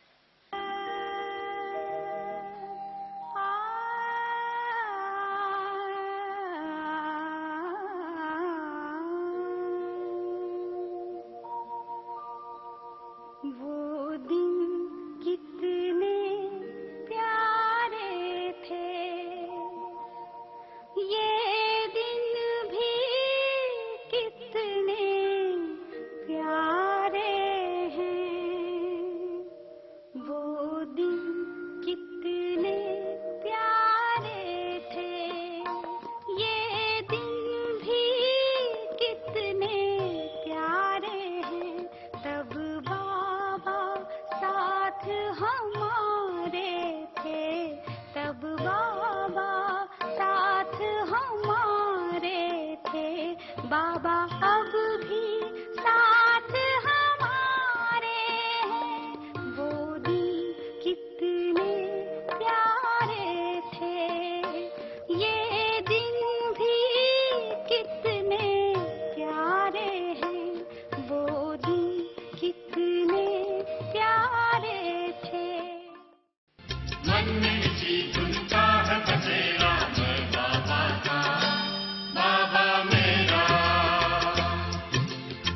शांति का मर्म सुनहरा मैं बाबा का, बाबा मेरा। मन में किसी धुन का है बसेरा मैं बाबा का, बाबा मेरा। मन में किसी धुन का है बसेरा मैं बाबा का, बाबा मेरा। सुख शांति का मर्म सुनहरा मैं बाबा का, बाबा। मेरा बाबा आ गया, मेरा बाबा आ